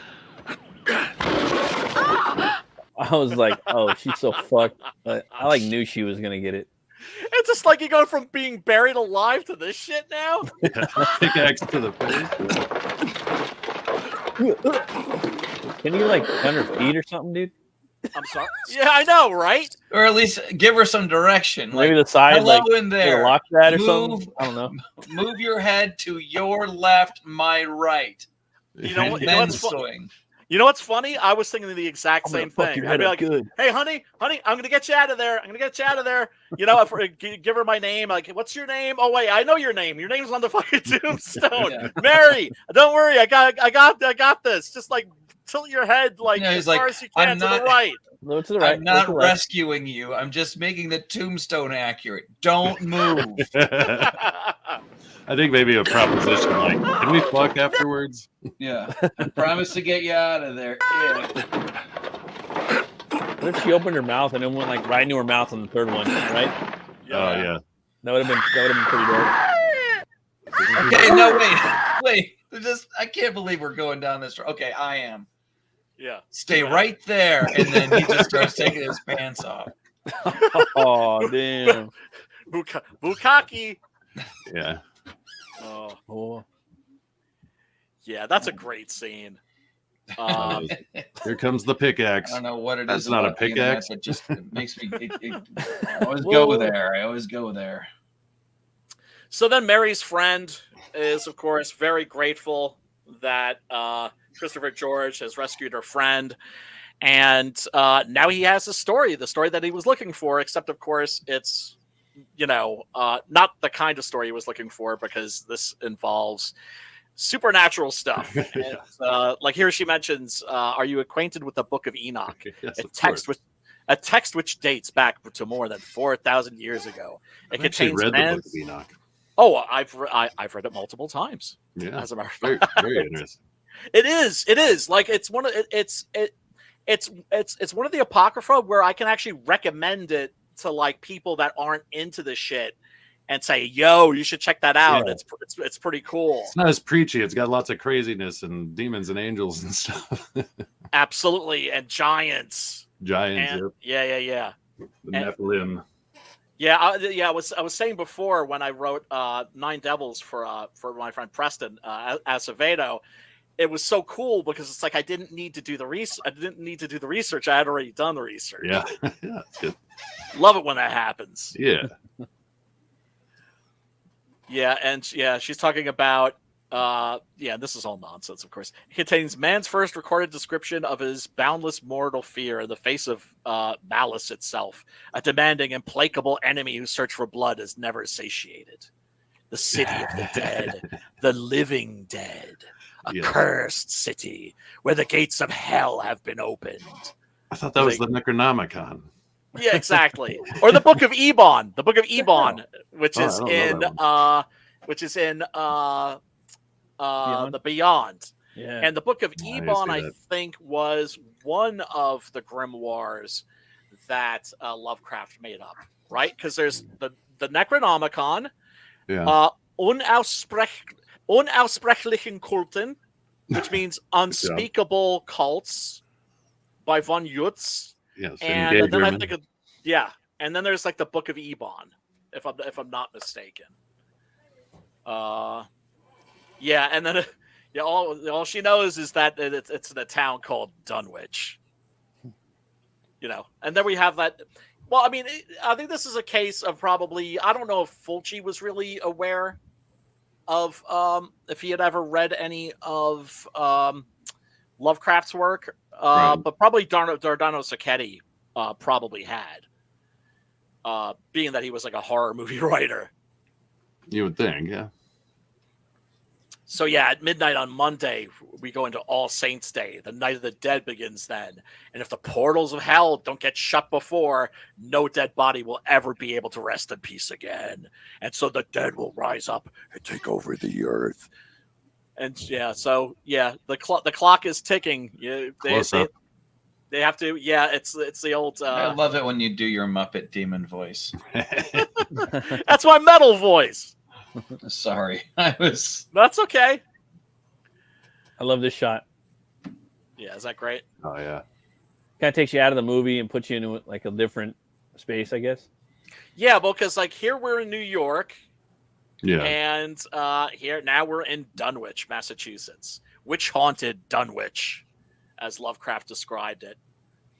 And so, of course, Bob, unfortunately, see all the smut he has on the wall? Yeah. How in the hell is this chick, who's really cute, hanging out with him? He's like, give me my doll. Leave me alone. I mean, it's cool. It's sweet, right? Because she feels bad for him. She's looking out for him. Also, the shrink is looking out for him. And people who are fucked up do need people looking out for them. And, of course, he's like the village idiot, the village outcast, everybody. If something bad happens, they're going to blame him. What about Bob? Yeah, didn't they blame him for like an Amy or an Anna or... Yeah. Yeah. And here we come to, well... it's that scene with that stuff coming out of that place. You don't really believe in that stupid Salem witch stuff, do you? And so... Yeah, so you got this like nice... really scary? Yeah, right? Good one. The guy on the right here, by the way, is Michele Soavi. Michele Soavi was an actor who went on to become a protege of Dario Argento's and became a film director. He did little cousin to Rico Suave. Rico you Suave. stole my joke. Damn it, Suave. So, he did The Church. He also, which was, I think, marketed as Demons 3 in some countries. Trying to remember some of the other ones that he directed. Oh, Stage Fright, which is a great little slasher movie. Highly recommended. And then he did what should have been his breakout hit, which was Cemetery Man, also known as Dell'amore della Morte. That's pretty dope. Loosely inspired by a Italian comic book, Italian fumetti called Dylan Dog. I remember that. They made a movie with Brandon Routh. Yes, they did. Is that any good? It's kind of like a Buffy the Vampire Slayer TV show, like episode. Oh, okay. Yeah, so then Tay Diggs. Triangles in there. So know that. Like a werewolf. So know that. Yeah. Directed by the TMNT CGI movie director. I don't know. It's worth a watch, I guess. To like, all right. It's like whatever. Yeah. It's like, better things I could be watching is what you're saying. So yeah, you don't have to be a pure completist to want to see it. There's some redeeming value there. So Dell'amore della Morte, aka Cemetery Man, came out like pretty much at the same time as Dead Alive, Peter Jackson's man, I remember zombie forest. And so Peter Jackson, of course, got a call from Hollywood. Michele Soavi also got a call from Hollywood. But then his wife got sick. His wife got cancer. And so, well, he could have gone to Hollywood, or he could have stayed home and taken care of his wife. He did the right thing. He stayed home, took care of his wife, and she recovered. But his career never did. Yeah. I thought you were going to say he went to Hollywood. I was like, oh, he's fuck that bitch. Fucked up. He's like, honey, duty calls. You did the right thing. You went to Hollywood. I'm sorry. It's just like, no, well, he's a. I knew you were going to say that, but you didn't. I know. Well, he evidently he's like a really religious guy, also like a Catholic, and I think the last thing I heard of him doing was a TV movie, an Italian TV film about Saint Francis of. It's nothing. So he's like the really religious guy. He's really Catholic. Does horror movies. Goes to confession a lot. Sorry, I made it a movie. I made it another one of those horror. He does horror movies. His wife gets sick. he stops, Right. she gets better. So I'm just saying. Well, remember, when you're talking about Italian horror films and you're talking also about Italian Westerns, there's all, you're talking about like a very Catholic culture. Yeah. So that Catholicism, even when the movies are made by atheists, are going to have some of that in they there. got a priest. Catholicism. Right. Yeah, that's the so. Okay. All right, it's okay to make the horror movies, but you got to have a priest in there somewhere. You got to throw that priest in there the way John Hughes throws in a school bus. It's like Can't have sex with children. It's like like Not that kind. Coming off the top rope. No one's perfect. You know what I mean? You're gonna make horror. Some people can argue like, well, why do you make comics? Like you're it's like it's like a god thing. Like you're making worlds, and you're not supposed to be doing that, or why are you making movies? You know what I mean? People might like it, or you know what I'm talking about. I know exactly what you're talking about. I wouldn't want my pastor reading this book either. I think that's why I do it half the time. Well, you got to get those demons created in God's image. We're gonna make worlds ourselves. That's what makes us. That's why I we think have that's what makes us imagination. creative creatures altogether. Yes. That's what makes us write stories, make music, dance. Want sing, to create a all that world stuff. of Yeah. But also, I always argue that the horror film is the last bastion of religious art in many respects, right? Because there was a time when all art was religious art, or they'd like burn you at the stake or stick a red hot poker up your ass. And then you had the Renaissance, and then afterwards the Enlightenment. And so eventually we got to the point where art could be about something other than God. And so in modern art, where do you deal with good and evil, damnation and salvation, heaven and hell? Usually in horror movies. Yeah, see that. So, yes, the good Father Tom, the not so good Father Thomas turns out to have this ability. He just shows up, right? This is where we get the teleporting. Oh, dude. Yeah, I was hoping you could explain that. Bam! But you're shit out of luck then. I'm getting that there isn't one. It just is. It's a religious thing. Yeah, you can just show up. Yeah, I mean, that's why with the zombies in this, you are fucked. I think he made a deal with the fucking demon or Satan. And I can see how that's how I felt. Like he floated up to the fucking noose in the beginning of the movie, right? Yeah. That was like his fucking baptism. And now he's a straight like fucking general for Satan. Yeah, I can see how that would be. He can just pop in and out whenever he wants. He can you're done, motherfucker. Like that's just the way. When you realize that the thing that's trying to kill you can show up any when and anywhere, that there's really no can defend. And flexes right here, dude. Oh. And is it goofy? Yes, but remember, nightmares are often goofy. Yeah. True. Right? Mm-hmm. And something can be silly and scary at the same time. And his visage, man. Look at that face. He got a little Christopher Lee going. Yeah, without a doubt. A little bit. Maybe without a doubt. Yeah. Right there. Little Christopher Lee going right there. He flexes on her. He's like, oh, give me your eyes are going to bleed. Oh. He slowly flexes on her, dude. Yeah, it does it slow. So my wife walked in. She's like, wow, that's a good effect right there. Oh, wow. It is. Yeah. It is. Even with the super high definite and everything, you really I couldn't see where that was getting piped in. That was I tried. I tried looking. How did she I know it's hiding behind her hair. They're somewhere. tubes. Yeah, they're little tubes. Yeah, but I thought I'd be able to see him, but they're like, all right, the hairstylist is like, don't move. We got everything set just right. Like solid, bro. That's probably why she's so stoic in this. Like just kind of sitting there because like don't move the hair.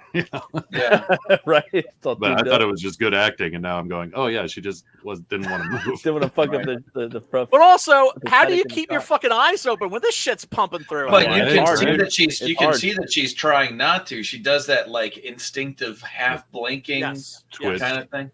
Yeah. And then she proceeds to puke up her guts. See, that's what I thought it was. Yep. Yeah, and then it's like they have the prosthetic face. Yes, it's at a better than point, I thought. Yeah. And then the comic, you show me the Ebon. Sorry, what were you saying? Yeah, go ahead. No, go ahead. Okay, like the scene right here you showed us earlier in the stream today. Yeah. Of the artwork from the Ebon press edition. Man, they did it justice. It looked really cool. Exactly. I love that panel. I think that panel works better than this does. I miss that. They both look. They're both. I mean, I'm sorry, but they're Brian, both real quick for Odin didn't get to see. Do you have it right there? Oh, great. Everything's falling out of it under the floor. All your subscriptions.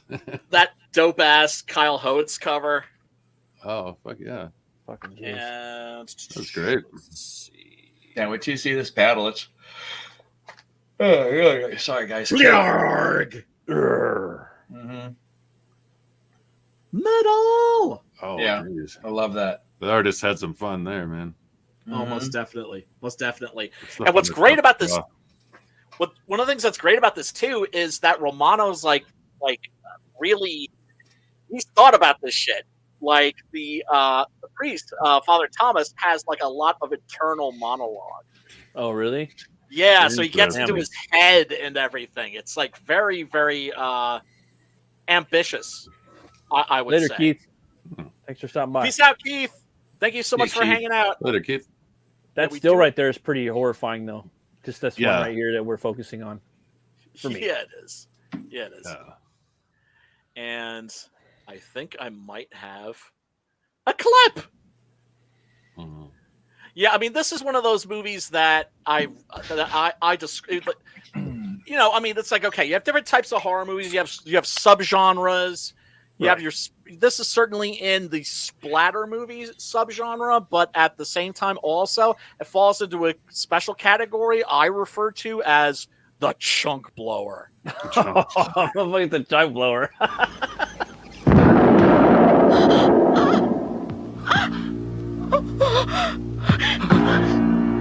Music is great. Yeah, Fabio Frizzi.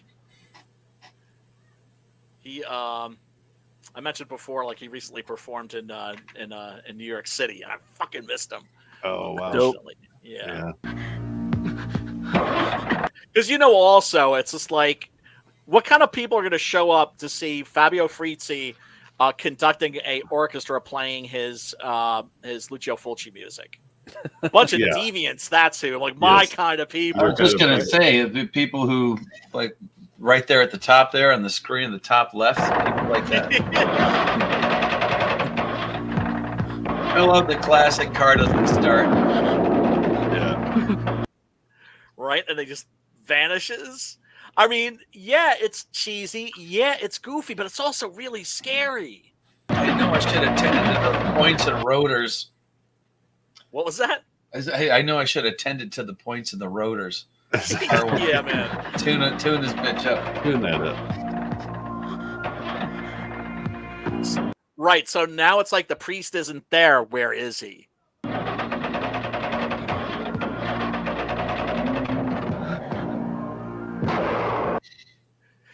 Yeah, man.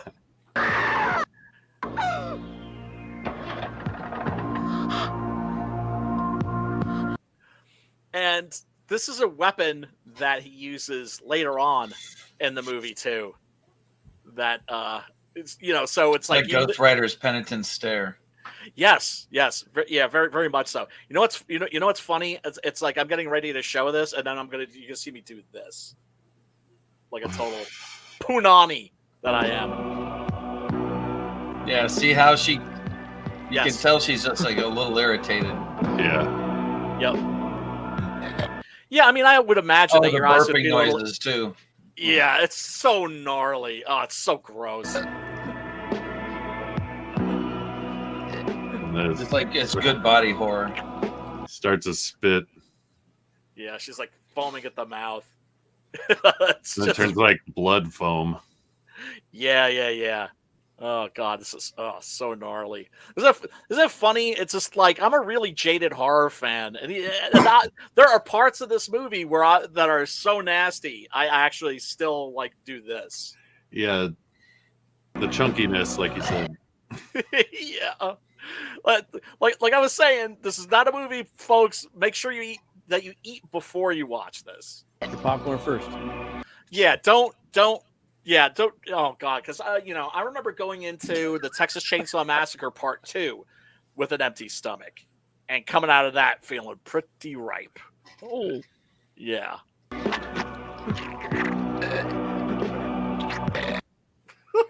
You know what it reminds me? noises. It reminds me of like when you were at the lunch table in 5th grade and all your buddies are trying to figure out how to belch on part, and like who could go from A to Z in a belch. Oh yeah. And then there's me just who's trying to figure it out, and that's what it sounds like. It's interesting that you mentioned like the school lunchroom, because when I first encountered this movie and Zombie and some of the other Fulci pictures, I wrote him off as basically being the adult version of that kid that would, get you to open his mouth to show you his chewed up lunch. Yeah. Well, that's Hey, what look. this looks like. Kids that do that. Like, you want to see food and just fucking dump it out of their mouth. Do you like seafood? Yeah, that'll joke. Oldie but a goodie. Yeah. Right. Is in other words, I didn't appreciate the artistic side. So it's like also now he has the power to like lock the door, turn off the engine. Yeah. Oh, Make girls belch on command. Metal.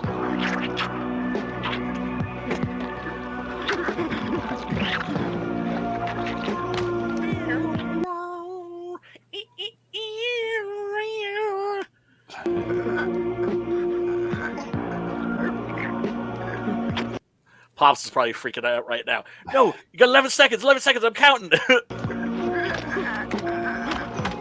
Oh. that's an See, actress yeah. right there, right? Yes. Like clams. forking a pusher, you know what I mean? I'm saying Yeah. clams right here. Yeah. All I'm saying is that this chick, and then the one that gets like the filth and corruption that's like crawling with worms, like smeared like on our mouth, and The maggots. yeah, these chicks are That can troopers, fuck you man. up. Oh, those maggots will fuck you up, dude.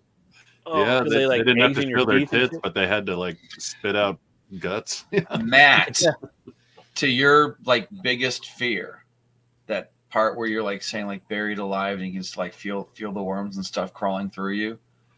Did you know that they use like maggots like fly larvae to keep burn victims from getting infected? Is as that flesh is dying, that's true. they use the fly larvae to basically get rid of it. Yeah. So like you're like the really bad burn wounds, the ones that are going to scar horribly, like later on. You have maggots there, and you can feel them there. Yeah, for real. Imagine I have a phantom limb right now. Well, dude, I would hope that at least they would have you like so like doped up on morphine you wouldn't give a fuck. You would think. I don't know. I remember hearing a story about somebody who was in the Pentagon in 9/11, and I've heard stuff like that, and I've also heard like they use leeches for different things. And Yeah. Well, To drain body from like to drain blood from a specific area of the body. Yeah. Right. Yeah. So yeah, it's interesting that that these insects would actually be useful in that way. Yeah. But god damn, man, that cannot be fun. that's the switch right there. That's the puppet. Yep. Mm-hmm. Yeah. This is the part, right? Wait, there's one more. There. The big one. That's like the like stomach and the liver. liver. Oh god damn, Lucio! Really, dude? Seriously? That's my reaction whenever I see scenes like this. I always imagine like the special effects guy or the director being like the guys at the end of the dock in Jaws, where he's like, "This is my wife's roast." Right. This is what they're going to use to catch the shark with. There we Head go. rib. This is my wife's roast. We're using it in this special effect. Well, I remember Giovanni Lombardo Radice saying that for Cannibal Apocalypse, for like some of the flesh munching, they gave him like this like really great steak, like filet mignon, and he was just like, it was this beautiful piece of meat. Afterwards, I took it home and cooked it. had that shit for dinner. Oh, yeah. And then we discover another superpower that these zombies have, which is to crush your skull and squeeze your brains out. Yeah. With one hand to do it. God damn, man. You know, I used to have like my hand was all fucked up from doing like a cubicle job. You know, I use this a lot. Yeah. But I don't think I'm at that level yet. They have those for the guitars too, where it's got every finger. So yeah. And then you go like, ooh wee. So, oh god, yeah. And then we gotta get to the drill scene. I mean, there's so much going on in this movie, but I'm just wondering, what were your general thoughts about it, gentlemen? Well, just like right there, I thought the effects were good. There's a couple of places where the lighting definitely helped out the last scene. Oh, yeah. I remember in I remember hearing the guy that played Skippy on Family Ties, and he was in that movie Halloween. Was not Halloween. It was all the heavy metal guys were in it. Gene Simmons was a DJ. Not Trick or Treat. It was. Yeah, that's it. That's got to be it. That's it. Yeah, I'm pretty sure. Yeah, by Charlie Martin Smith. That's a really good movie, actually. Yeah, but he had a kid down on the with the drill coming at him. I don't think he killed him. I think he just meant to intimidate. But I remember it. I don't have no idea why this is just in my brain, because I didn't see the movie. He was just him talking to either Johnny Carson or David Letterman because he was out promoting the movie. And he was talking about, like, that's the scene that they set up. And it was like that whole, like, oh, the drill head is coming at you and whatever. And I'm watching this and I'm remembering just that. You know what I mean? Like, this is one of the most utterly forgettable things in the world, but somehow it's in there now. It's in. Yeah, a lot of stuff not in my hard drive that I wish were, but that's in there, and I don't need it. Right? Oh no, dude, just story of my life. Yeah, it'd be great if we could actually choose. What I mean, I think we saw pretty much everything, but it'd be great just to be able to choose access what you want, when you want, when you need it. Yeah, like that scene in Dreamcatcher where they're talking about moving out the directions for the iMac so that they can fit in, the lyrics to this song or something like that. The memory, the memory bank or whatever. Right. Yeah. Well, I mean, that's why I've always envied people with photographic memory. I have friends who have photographic memory, and I would love that superpower. Oh my god, wish I could do that. It'd be useful. Yeah. It'd also be a pain in the ass too, though, because like anything. Oh, you could win every argument you ever have with any woman. Because those chicks, they hoard everything. You would have all the facts. Like, no, that's not what happened. I think you'd still lose, though. Every detail. Because you have the facts doesn't mean you win. Well, no, but you would at least know that you would at least know that they didn't win. Right. Sleep well. Go to sleep happy. You're like, it was like that. What did Bill Burr says, and he goes, "Yeah, that's how I can tell I won the argument when she starts pulling shit from outside the point." Oh yeah. And I'm going to turn this franchise around. He says you just gotta bob and weave after that. You already won. Just play defense. Pretty much. Pretty much, man. I would say that's totally accurate. Oh Christ! So then, of course, we get to Jonathan Morgan. Jonathan Morgan's in your horror movie. He's gonna bite it. He's gonna bite it hard, and boy, does he ever bite it hard. Yeah, in this one. So his murdered friend's father. I'm sorry. There's a girl that's been murdered. This guy catches him with his daughter and assumes the worst. They were just about to smoke some dank weed too. Yeah, they sure were. But you got to think the guy was pretty creepy throughout the thing. He was, but this was actually innocent. He's like.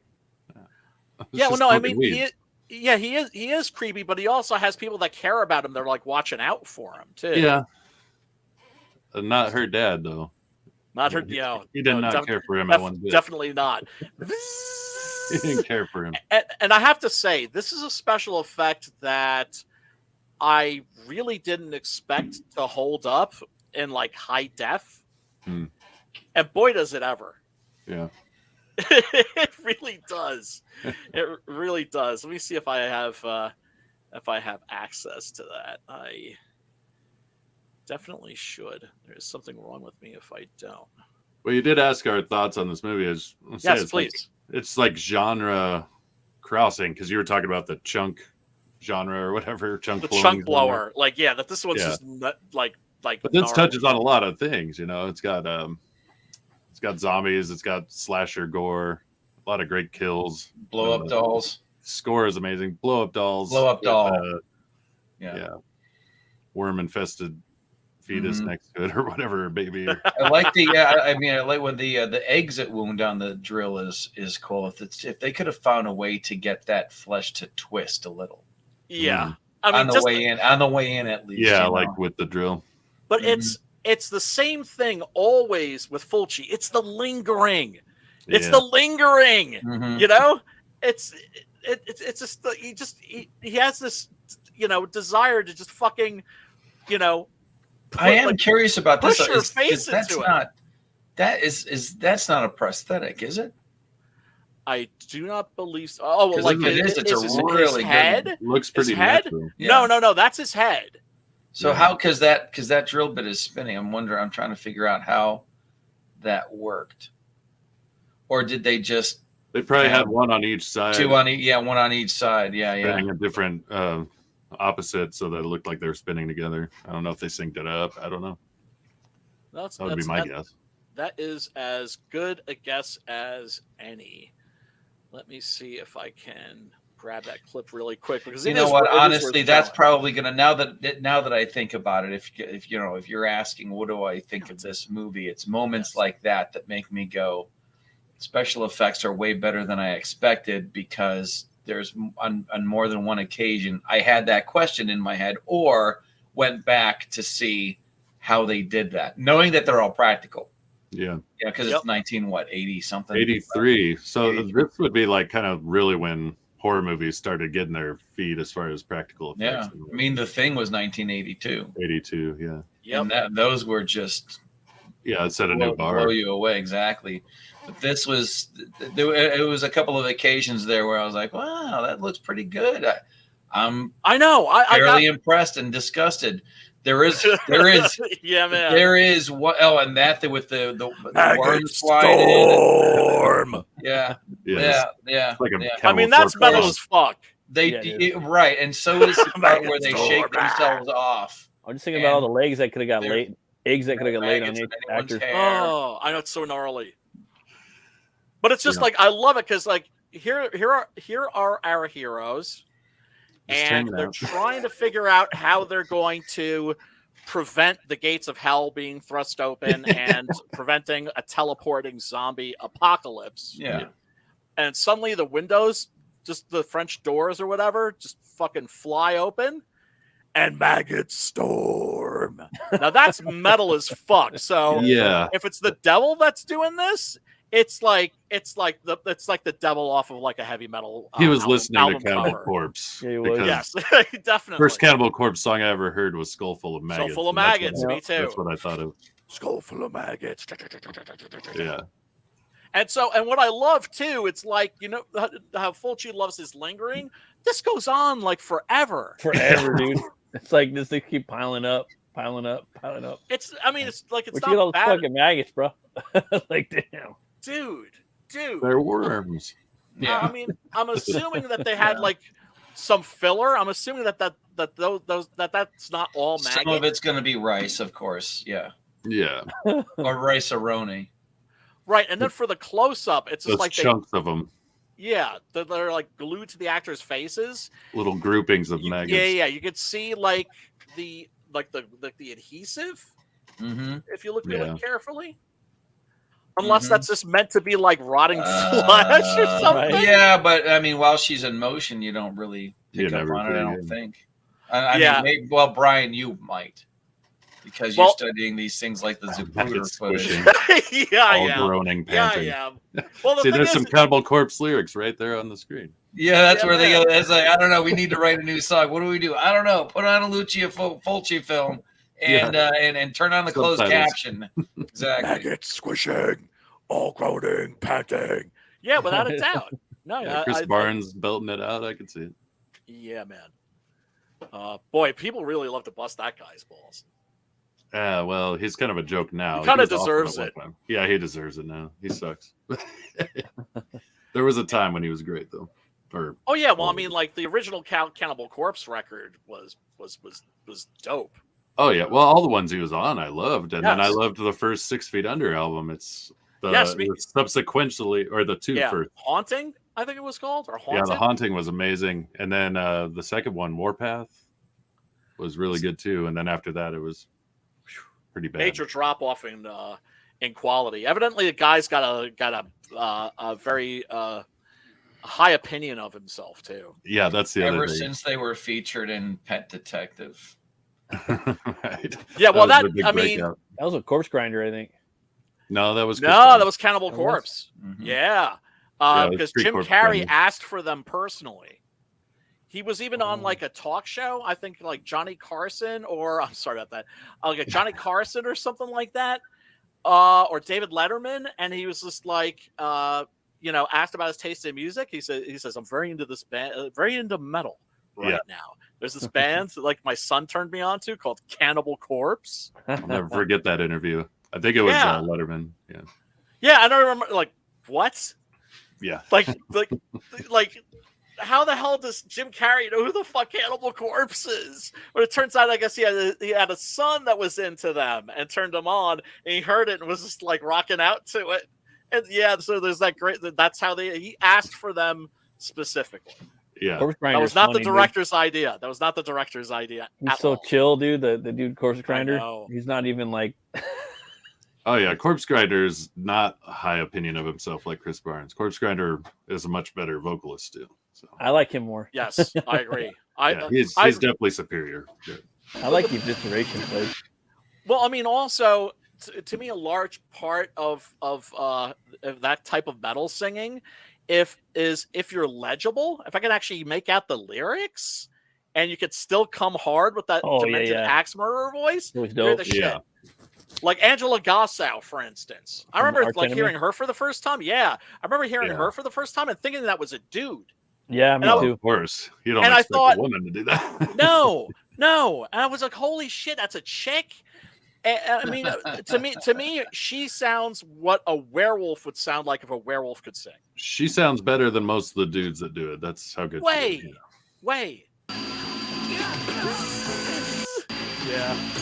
Yeah, we got it. Yeah, it's sort of a must. Like, good fucking build up and then agonizing again. Delivery. It touches him too. What was that? Now, is this the Tubi version that you've got on right now? Oh no, this is a clip I just lifted from YouTube. Okay, because I wasn't sure if it was. A lot of people don't do this. They try to search around with the progress bar. Yeah. They don't ever use the arrow keys on their keyboard and go forward 5 seconds, backward 5 seconds. Yeah. Right. And I didn't know if that made life easier for you or not. No. I mean, I don't know that I can do that when I'm playing the video outside, when I'm playing it through StreamYards. Do you know what I'm saying? Yeah. As opposed to like, you're using the share video thing. You're not sharing a YouTube window. Right. Oh, okay, gotcha. Yeah, so I'm not playing this on a like a video player, program. It's not like I'm playing it on Winamp or like VLC or something like that. I'm just it's No, I know it's the share video function through StreamYard, so it's different. Okay. Yeah, but they have their own built-in stuff. Right. Yeah. So there's going to be blood getting pumped through that drill bit. Yeah. Yeah. Well done.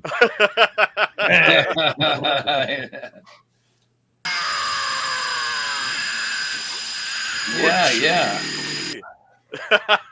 Don't ever smoke weed with my daughter. Right? Yeah, man. This is your brain on drugs. Yeah. Yeah, and this, it's especially And then the gnarly. exit. The exit wound. Okay, now hold on. Keep going. Yeah. Back up a little bit. And they don't ever show. They don't ever show. No. They don't show the other side, Other so it's probably side. 2 drills. Oh. Yeah. Right. Yeah, check that out. It's a really great effect. Yeah. They can keep the camera up and showing the other side. Yeah. You Or can either side, yeah. clearly see that's the actor. Good call, Odin. Maybe I missed my calling then. Most definitely. Yeah. Most definitely. That's a dream job. Okay. I can't remember which guy it was, but they were like, "This is everybody's dream job, or it should be." You know, like I get to No, make the coolest stuff in the She's world. the painter, right? You know, most chicks that are pretty in a Yes. horror movie like this, they find their way into the shower at 2:00 in the morning. Not her. She goes into the art studio. Yep. Right. Is this before or it has to be after that because she's getting her brains. Yes. Right. Yeah. Yes. Do you That- have the kid's sister, I believe? Yes. Yes, Yeah. John's sister. John John's sister killing people. Actually, you know what? I really thought one of the maybe the scariest scene in this is when there's a dead old woman and street. and Oh, she's yeah. just like the body's suddenly not there, Just there. Yeah. and then you hear creaking upstairs, Oh, right? And so you know she's moving around, and they just have like no explanation for it. It's I think that's maybe like Unsettling. Yeah. Just old dead old lady. Yeah. right, but that you don't even see, right? For me, As it was like opposed the- to like Oh, it yeah. really contrasts with the gore, But make no mistake, Fulci is in the house to like deliver those damn money shots.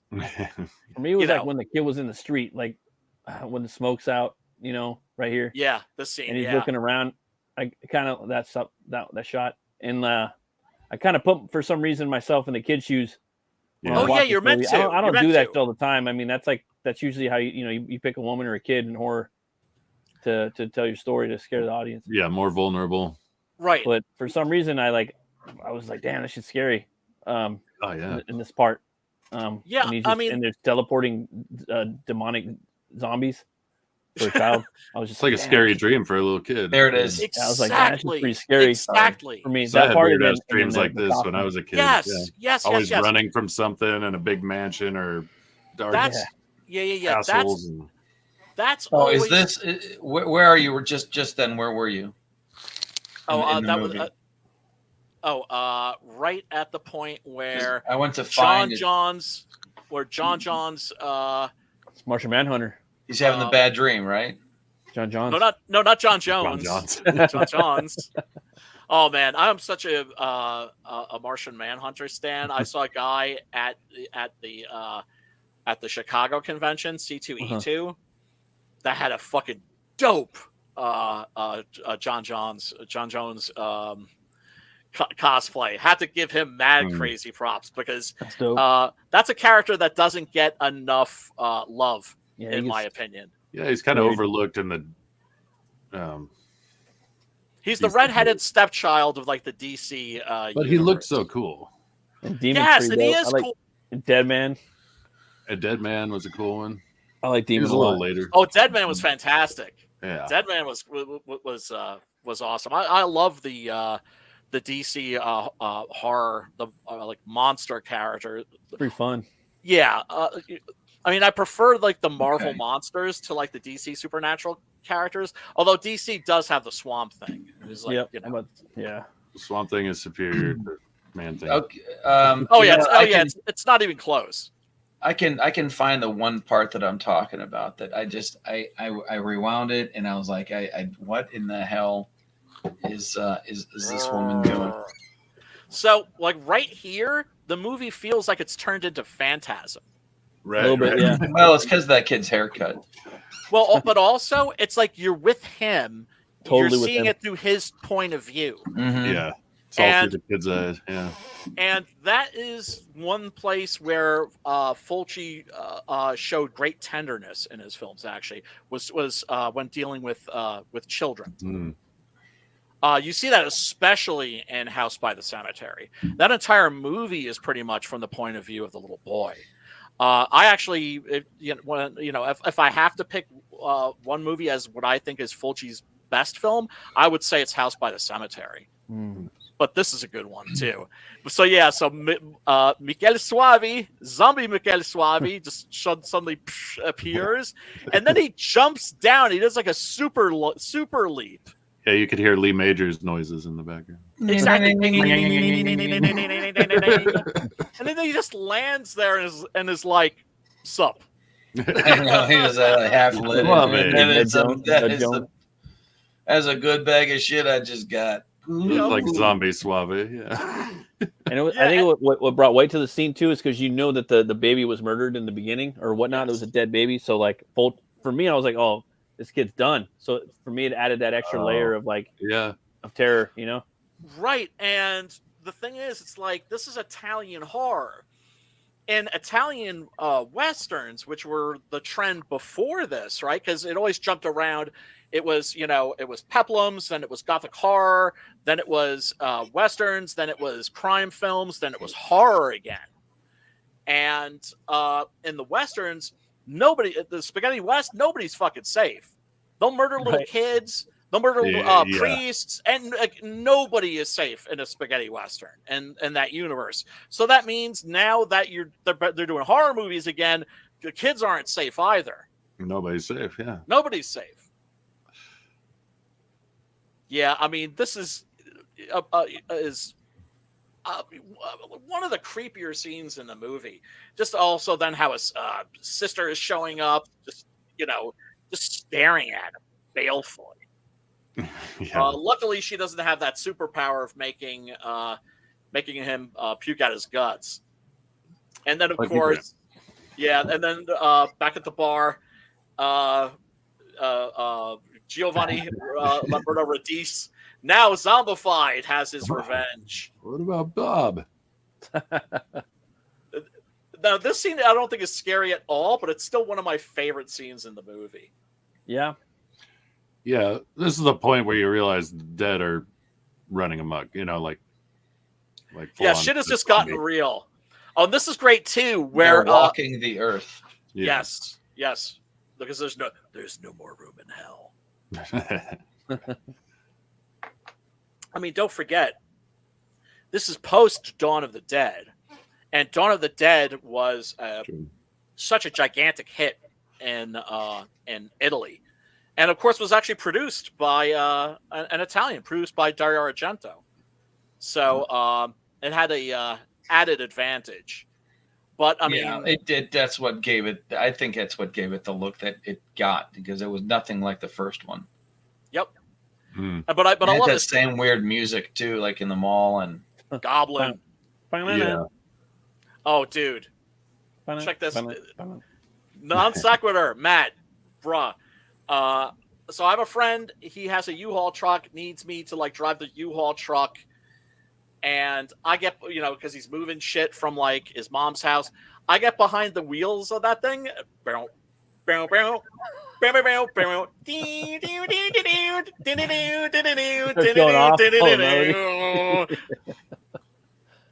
telling you, man, that's just the way my fucking brain works, man. You watch enough of this shit, it will do that to you. Yep. But I just. Yeah, so he just Christopher George just pops open the corner of this gravestone, and a rat just literally flies out at Catriona McCall. A real rat, just, too. Yeah. Those things are fast, man. When they don't want to be seen, they go, they move. Now, one of the things that I love about this movie is, like Zombie, it closes really fucking strong. Yep. Right? Christopher George gets his fucking brains squeezed out. I like that extra bit at the end, the stuff that fell out. Yes. And then just squeeze out of the hand, and they took the hand away, and then there was more. Yeah, that was yeah. And so then his body drops, and the rats are already eating his brains. Yes, those are good actors, dude. Yeah. Really, Lucio? Really, dude? Really, bruh? But like, oh, Lucio, this is why we love you. Oh yeah, and then of course, you know, the doctor's former patient is making Mary Catriona McCall puke out her guts, and then he just grabs like a piece of steel and just runs her through the gut, and that seems to destroy her. That's all it took. That's all it took.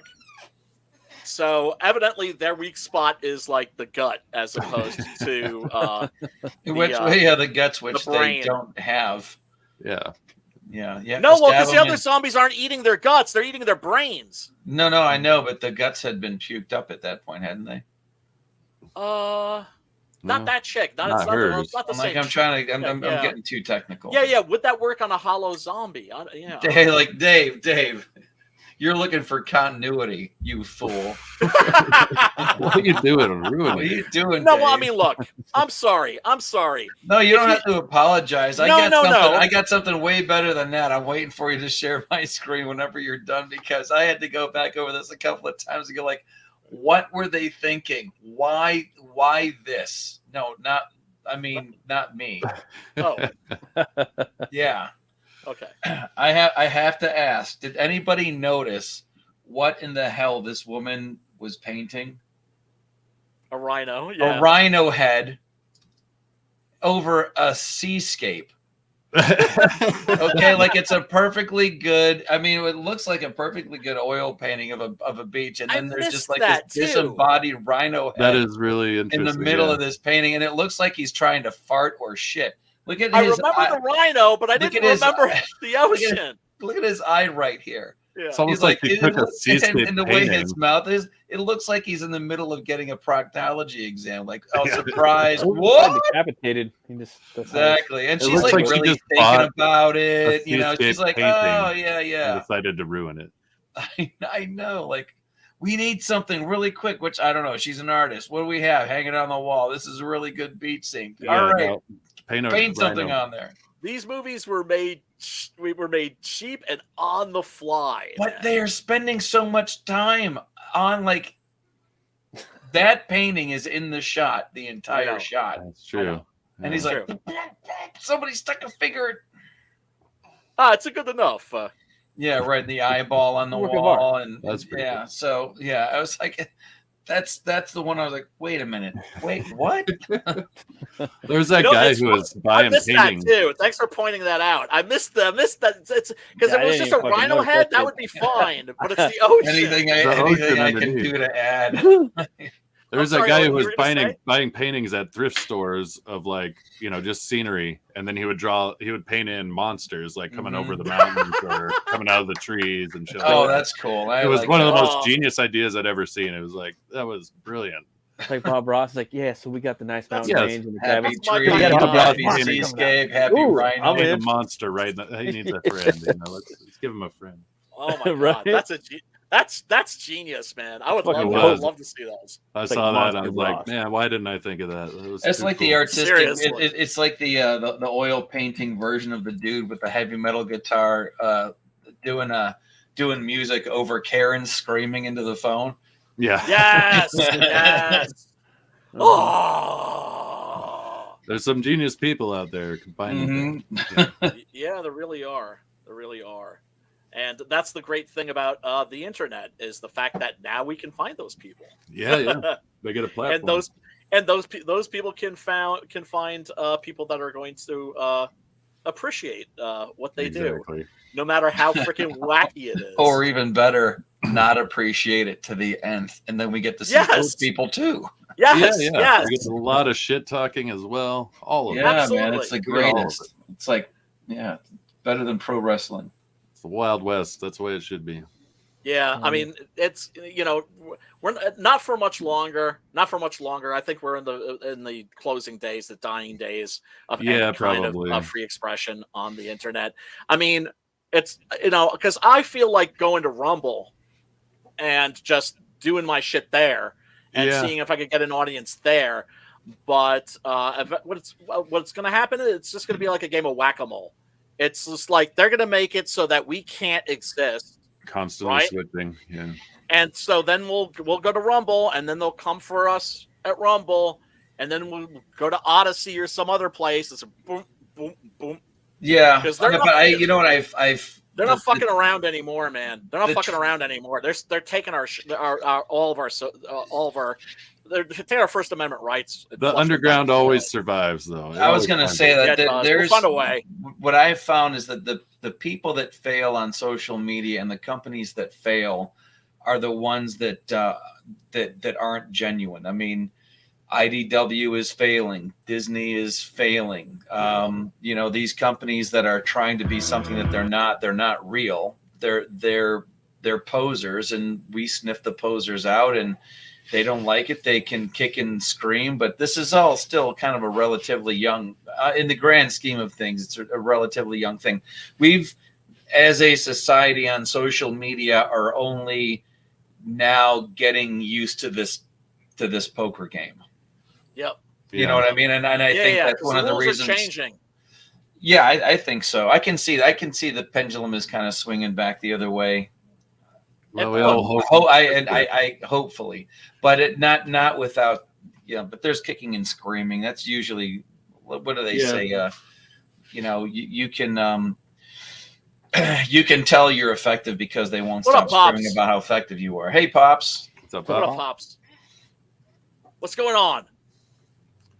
Give us your thoughts. You might be muted, Pops. He's muted. Oh. And check out what I got today, Pops. Check out what I got today. I finally got my Ed Gein. Oh, yeah, man. I got that the other day. I can't wait to read that. Demon. I still got to get the third and fourth one. Got my Ed Gein Demon Hunter. Eins. I'm even Spy, ready. Got 4. Fear. And also came... And Foof. 5. 6. 6, 7, 8, 19. Yep. These cool Those are prints. nice. Aren't those great? Cool. Yeah. Suitable for framing. Yeah, so Lucifer, if you're out there, good heavy stock. It's really good. big ups, fella. Yeah. I can't wait to dig into these. I can't wait to dig into these. Now is my mic working? Wow, is it ever?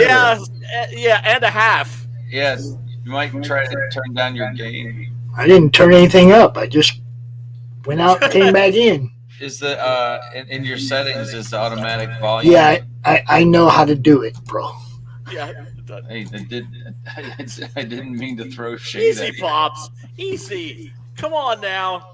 What's going on? What the dealio? Well, I've been sitting over here watching, and I've been eating hot wings and drinking chocolate milk. I'm ready to go. Oh, okay. You've been watching, and you haven't been totally grown. You were eating during this shit, dude. Just eating hot wings and watching. Well, good. And let's see, what time is it? It's like 12:38. I am gonna play one more little clip here because it's so fucking dope. Everybody, if tonight's movie sounds interesting to you, link is in the description below. It will. You can also look this movie up as City of the Living Dead on the YouTubes, and you should also be able to find a pretty pristine Blu-ray rip on the YouTubes as well, because for some reason Shudder people has it too. and Shudder has it too. Yeah, that's right. So this is not a hard find. I got the Blu-ray, of course, because any Fulci comes out on Blu-ray, I gotta snatch that shit up. You say you got Ed Gein. Which did you get? You got all 4? What'd you get? I got all 4, man. Nice. That means number 4's coming. Woo-hoo. Check it.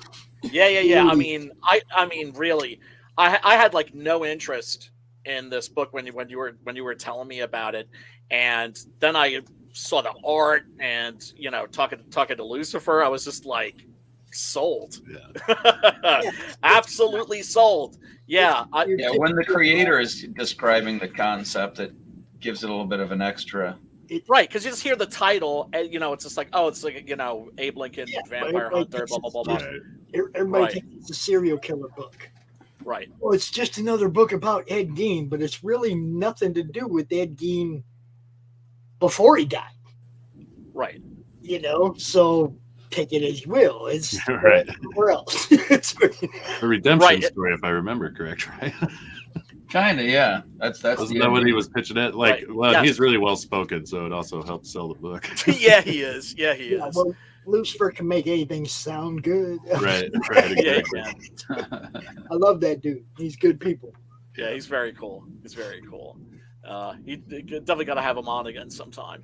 Although he's on he's across the pond in England, and so this is early morning.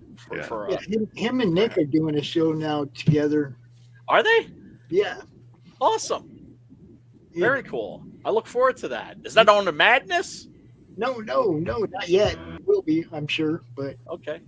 They wanted to get things situated, know what they're doing before they obligate to something else, right? Right. Yeah. Makes sense to me. So yeah, of course, once again, that fucking Fabio Frizzi score is just classic, iconic. Listen to this shit.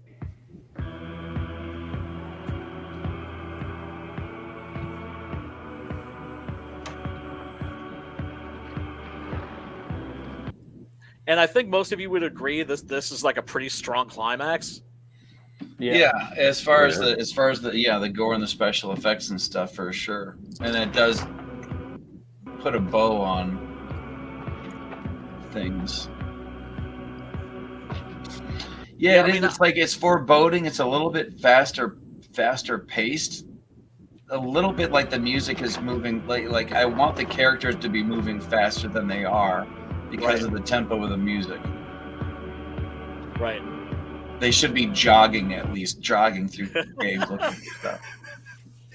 It should be running in fear. Yeah, man. Yeah, and just when it comes to classic Italian horror, I think that this scene is just a very good representation of how awesome Italian horror can be, and how horror fans, if you're that are out there that are sleeping on Italian horror, you are missing out. You are missing out in such a major way. The best stuff. That's that sound. Yeah. I'll do that sometimes if I'm playing a video game, like a zombie game. I'll be like,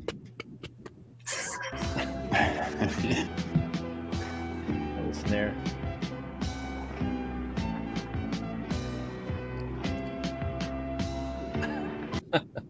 Do you ever catch yourself pushing the buttons on a controller that's not in your hands? No, I can't say. And I play a lot of video games too, son. So yeah. Hey, I ain't gonna lie. There's once in a while where I'm just like, shoot it, and I'm hitting that button and nothing's happening. It's like people on the street. No, but I have tried to hit the undo button on a sketch pad, like a regular piece of paper. Yeah. I have this whenever I'm playing Skyrim, which is I'll take little breaks from it, but I always come back to it. And I know I've been playing too much Skyrim, or I'm walking along and I see some lavender, and I think, oh, I should pick that. I can make a potion with that and some lavender dumplings. You should answer the door when people come by. You never should have come here.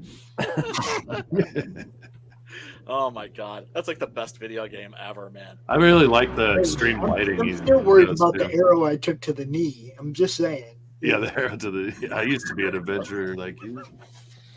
Well, it's the mods that have made it so you can just play it over and over and over and over. Yeah, because you just play it differently. Yep. You know what my favorite mod is, though, is the one that makes the dragons more difficult. That's really good. Yes, More Dangerous Dragons is a really good mod.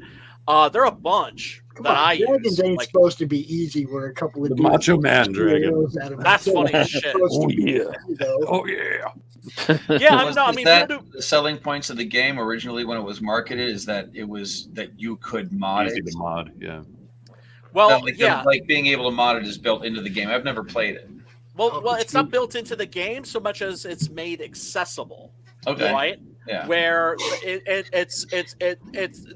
give the tool. They have the tools available where people can mod the game. Or basically saying, here we released this game broken. Now you go fix it. That's how some people describe it, right? But I mean, you go fix it. Yeah, I mean, you know, because I know like making mods on video games is something that happens normally, but but you're not saying that it is a feature of the game. Well, now it is. But it's not a built-in feature. It's not like this is the game that we expect you to mod it. Well, they have the Creators Club now, which a lot of people are like, "Oh shit!" Right? People get together and build cities now and shit. It's crazy. Yeah, it's crazy. Cool. It's crazy. But I have to say, my favorite mod has got to be bikini armor. We know, Brian. Bikini armor. I'll make sure all my if I'm on a dungeon crawl and I got a chick in front of me, I want to see that culo. That's all I'm saying. Well, there's like if anybody was ever familiar with Homeworld, there were a couple of mods there where you weren't dealing with the ships that you see in the game. You had Star Destroyers or a Battlestar Galactica and TIE Fighters and X-Wings and stuff like that. But that's something that it wasn't made to do that. It's just somebody figured it out and it was like really cool. Yeah, I mean, I love, and just the creativity. It's just I mean, they've changed the combat system. You can have an all new combat system. A new everything. You could just switch everything up. New quests. It's insane. It's insane. You can differently over and over again. This is basically the way it is now. Yeah. Yeah. So hopefully making a new game every time. Yeah, I just wish they would have just I'm pissed off they didn't go right from Skyrim into Hammerfell or whatever the next one's going to be.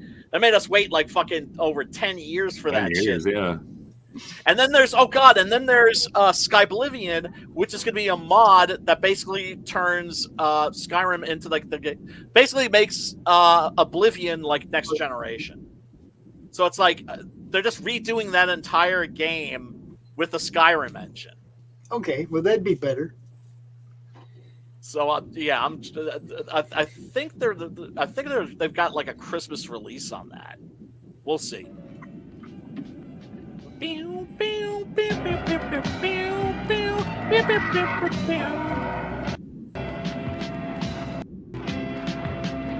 Burning zombies. What more can you ask for? Right.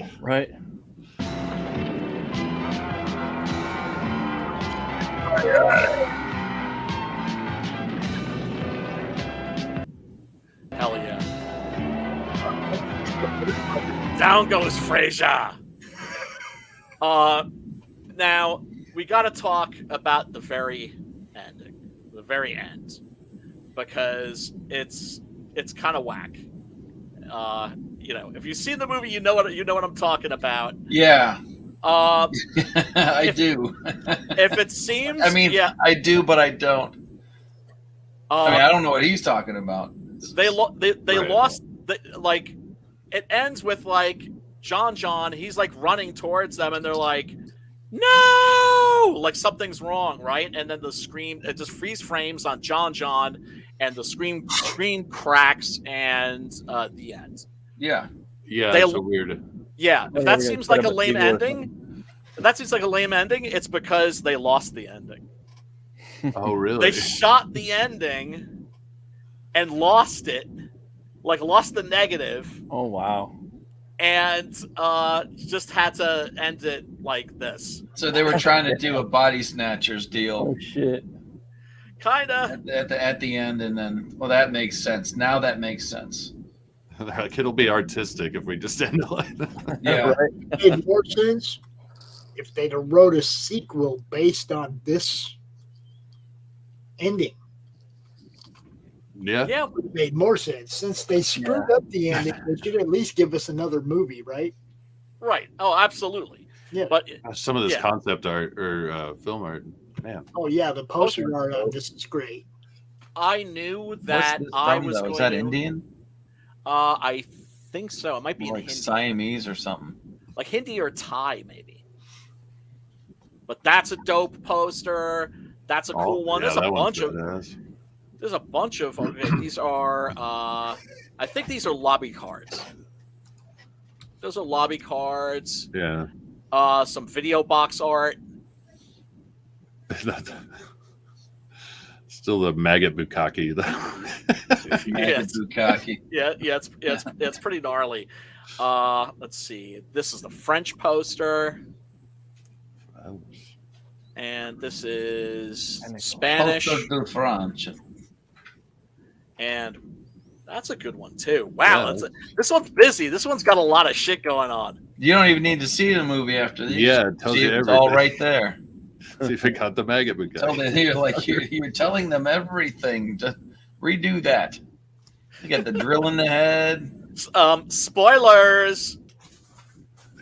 It's like Struzen or something. That's really well done.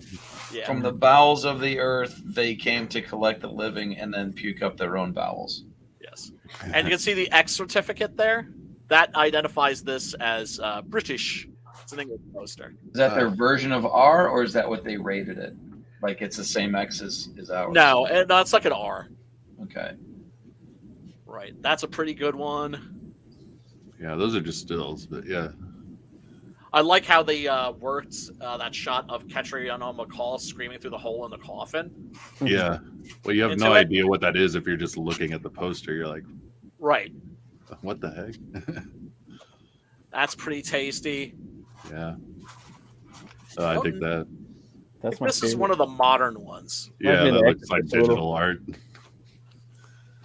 Like AI art or something. Good composition. Yeah, not that I don't enjoy those. I mean, I do enjoy when you see like modern posters for old films. I like this one too. Yeah. Yeah, it's a German poster. And this one. That's awesome. Spin the guts out. Let's see. Can any of you? Let's see. Con dirigida por advertencia este Mexico. film contiene. Oh, so you think this is like the Mexican poster? Yeah. It looks like Spanish, right? I like how they put bats. I mean, it's going to be South American. I know. I was just about to say that the bats are what make it South of the border. It's a big part of the movie, the bats. What's that face on the ground next to on the right side of her head? That's the face there looking up. Yeah, it's like a pig nose. It looks like, or is that something else that just looks like a gorilla or something? It looks like I don't know. Yeah, it's not a rhino. I know that. Yeah, no, where's that movie poster with the rhino? Yeah, give me the movie poster with the rhino. It should have been in that other one. The rhino on the shores of. Yeah. That could have been. Can you imagine that being the movie poster? City of the Dead. There's a rhino in it. Floating over an ocean. Yeah. I think it's like some art film or something. Like the rhino. No, that would have been the Hindu poster, the rhino god. Yeah. So. Let's see. We've been at it for 2.5 hours. I'm gonna call it quits. Not bad. This was a hell of a lot of fun. Do you guys have any ideas or requests of what we should watch for next week? I'm down for whatever. Okay. All right. Because I got. Man, I got it might take some thought if you're. Oh, yeah. You're gonna have a pretty deep. Maybe some Hammer. Trust Brian to find something good. Yeah. Oh yeah. No, I mean. Yeah, Brian's got a bench. I don't even know why you're asking. If you leave it to me, that's cool. But also, if you have any ideas or requests, drop that shit in the DM group. Yeah. Folks, thank you so much for hanging out. We really do appreciate you. Click the like button to tickle the algorithm's ass with a feather, and smash the subscribe button. Ring ding ding dong the bell. And on our way out, let's everybody tell us who they are and where we can find them. Oh, Odin. Yeah, I'm Odin. Yeah, you can find me all over social media. It's always Odin Dasco. Pretty easy because I'm the only one in the world that I know of. So. And then, Unconditional Shove, my graphic novel that is nearly complete, still in demand on Indiegogo, so you can check that out. Matt was awesome. He dropped the link in the chat, so fuck yeah. Check that out. And then, social media, it's all Odin Dasco, YouTube, everywhere. So. Hell yeah, man. Hey, Dave, where it's can people find you? ID Crisis Design, or just ID Crisis all over, Twitter, Gab, and all of the other places, Facebook, YouTube. I do have a channel that deals with comics and custom paint, mostly custom paint right now because it's springtime and it's weather turns nice. Everybody knows where they stand financially, and all the big money holidays are over with. So that creates a perfect storm of business. So that's what I've been doing right now. But I do have this cool thing here. I just started drawing the other day, trying to get some sort of a style down here. Ollie. Hey, Ollie, fuck you, bro. Where were you? You could have showed up sooner. No live stream for you, dude. You got to watch the replay. There, share the screen real quick. What up, Ollie? Yeah, I was working on this. That's Meat Hook. Oh, cool. That's my for my comic book Asphalt, and I just decided to take a break from pages and make something that I could, just kind of sink my hooks into. Nice. Yeah. So. But yeah, thanks for asking. That's where I'm at. I dig the smiley face on him. That's cool. I know, man. It's a complicated story. But it's getting there. Nice. Yeah, it has the potential to be like a really good kick-ass crime comic. Like an Ed Brubaker kind of a thing. Yes. And Matt, tell these fools where they can find you. I'm a fool who wants to know where you're from. You guys could find me on Twitter at Runecutter Comic. You can also, if you want, check out my channel on YouTube. It's Metal Movies and Brewskis Replay. I ain't got time for that. We're talking about metal, movies, brewskis. I also do reviews of comics and have people on. And if you guys want to support me, you can back my book if you want. It's Butch Cleaver 1 and 2 at butchcleaver.com. It's about a butcher gets killed, brought back to life by a voodoo curse, and he has the power to weaponize bone on a molecular level. And the next few backers are going to get a metal bottle opener for the brewskis. I love that thing, man. Yeah, that thing's heavy duty. Yeah, I was watching your channel earlier. You had Jimmy Reyes and Brian were both on there. Yes. Jimmy Reyes is no joke, man. He's a heavy hitter. Oh no, he's awesome. He's one of the first guys cool that are watching. Cool guy too. Just like and ZHC. Super cool guy too. Just like very really humble. But Matt's killing it with that stream. I'm happy to be a part of it because he's just like I just have to remember to shut up and let Matt do the talking because he's like a much better interviewer than I am. Pops, what up, fool? Tell these people where they can find you. Right there. All right. Right Yeah, there. boy. Yeah, boy. The Madness Comic Network. You know what's up? We got a big old group over there on Facebook, the Comic Related Madness, where this all freaking began for me and for what we're doing. But we got over 40 shows weekly. Pretty much all day long you tune in, there's something going on. So, may not everything be for you, but there's something for you. Go check it out. Yeah. Do that, foos. And I have a stream on Monday for the Spaghetti Western Jamboree. So definitely go check that out. We're going to be talking about Sabata. I'm going to watch that tonight. Oh, dude. It's I'm going to troll you on Monday on the chat. Oh, yeah. Hell yeah, dude. That... Because somebody was just like, when I think of spaghetti westerns, I think of Lee Van Cleef. I was like, yeah, I should do a Lee Van Cleef. Yeah, for sure. And that is his most badass movie. And you'll see it. That movie's a hell of a lot of fun. Don't expect Return of Sabata to be as good but it's still fun. But anyway. So everybody go check that out. And also, I got a campaign on Indiegogo now for Six Gun Gorilla Long Days of Vengeance Volume 2. What was that? Play that trailer when we go out. So hell yeah. So Pops, if you will take us out, everybody. Thank you so much for hanging out. We really do appreciate you. I'm gonna go get my grub on. Until then, peace, love, and metal.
First world, come in and take a seat.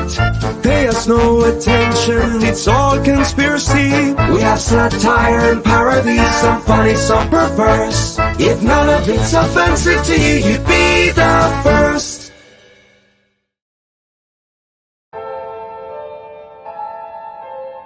Fairview's coffee has mysteriously gone missing.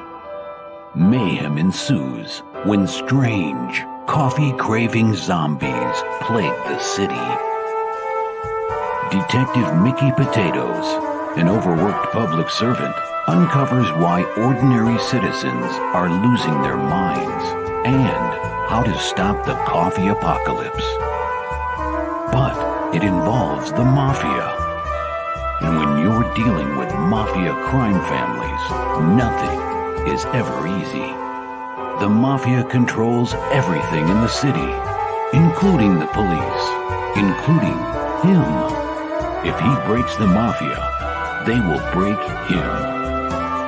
So, the city is without coffee. The city is burning before his very eyes, but he's powerless. Detective Potatoes has the power to stop the coffee apocalypse, but if he does, he could lose everything.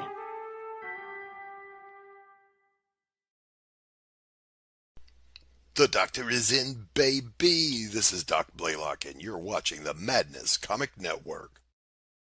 Comic Books for Kids provides comic books to kids in hospitals and cancer centers across the U.S. It's a place where we can all work together to make sure every child has a comic book. 100% of all proceeds go towards the kids. It's about making a difference, and while they're in the hospital, allowing them to fly like a superhero, battle dragons, or rescue teddy bears. We are in every state in the country and now support over 160 hospitals. Every month,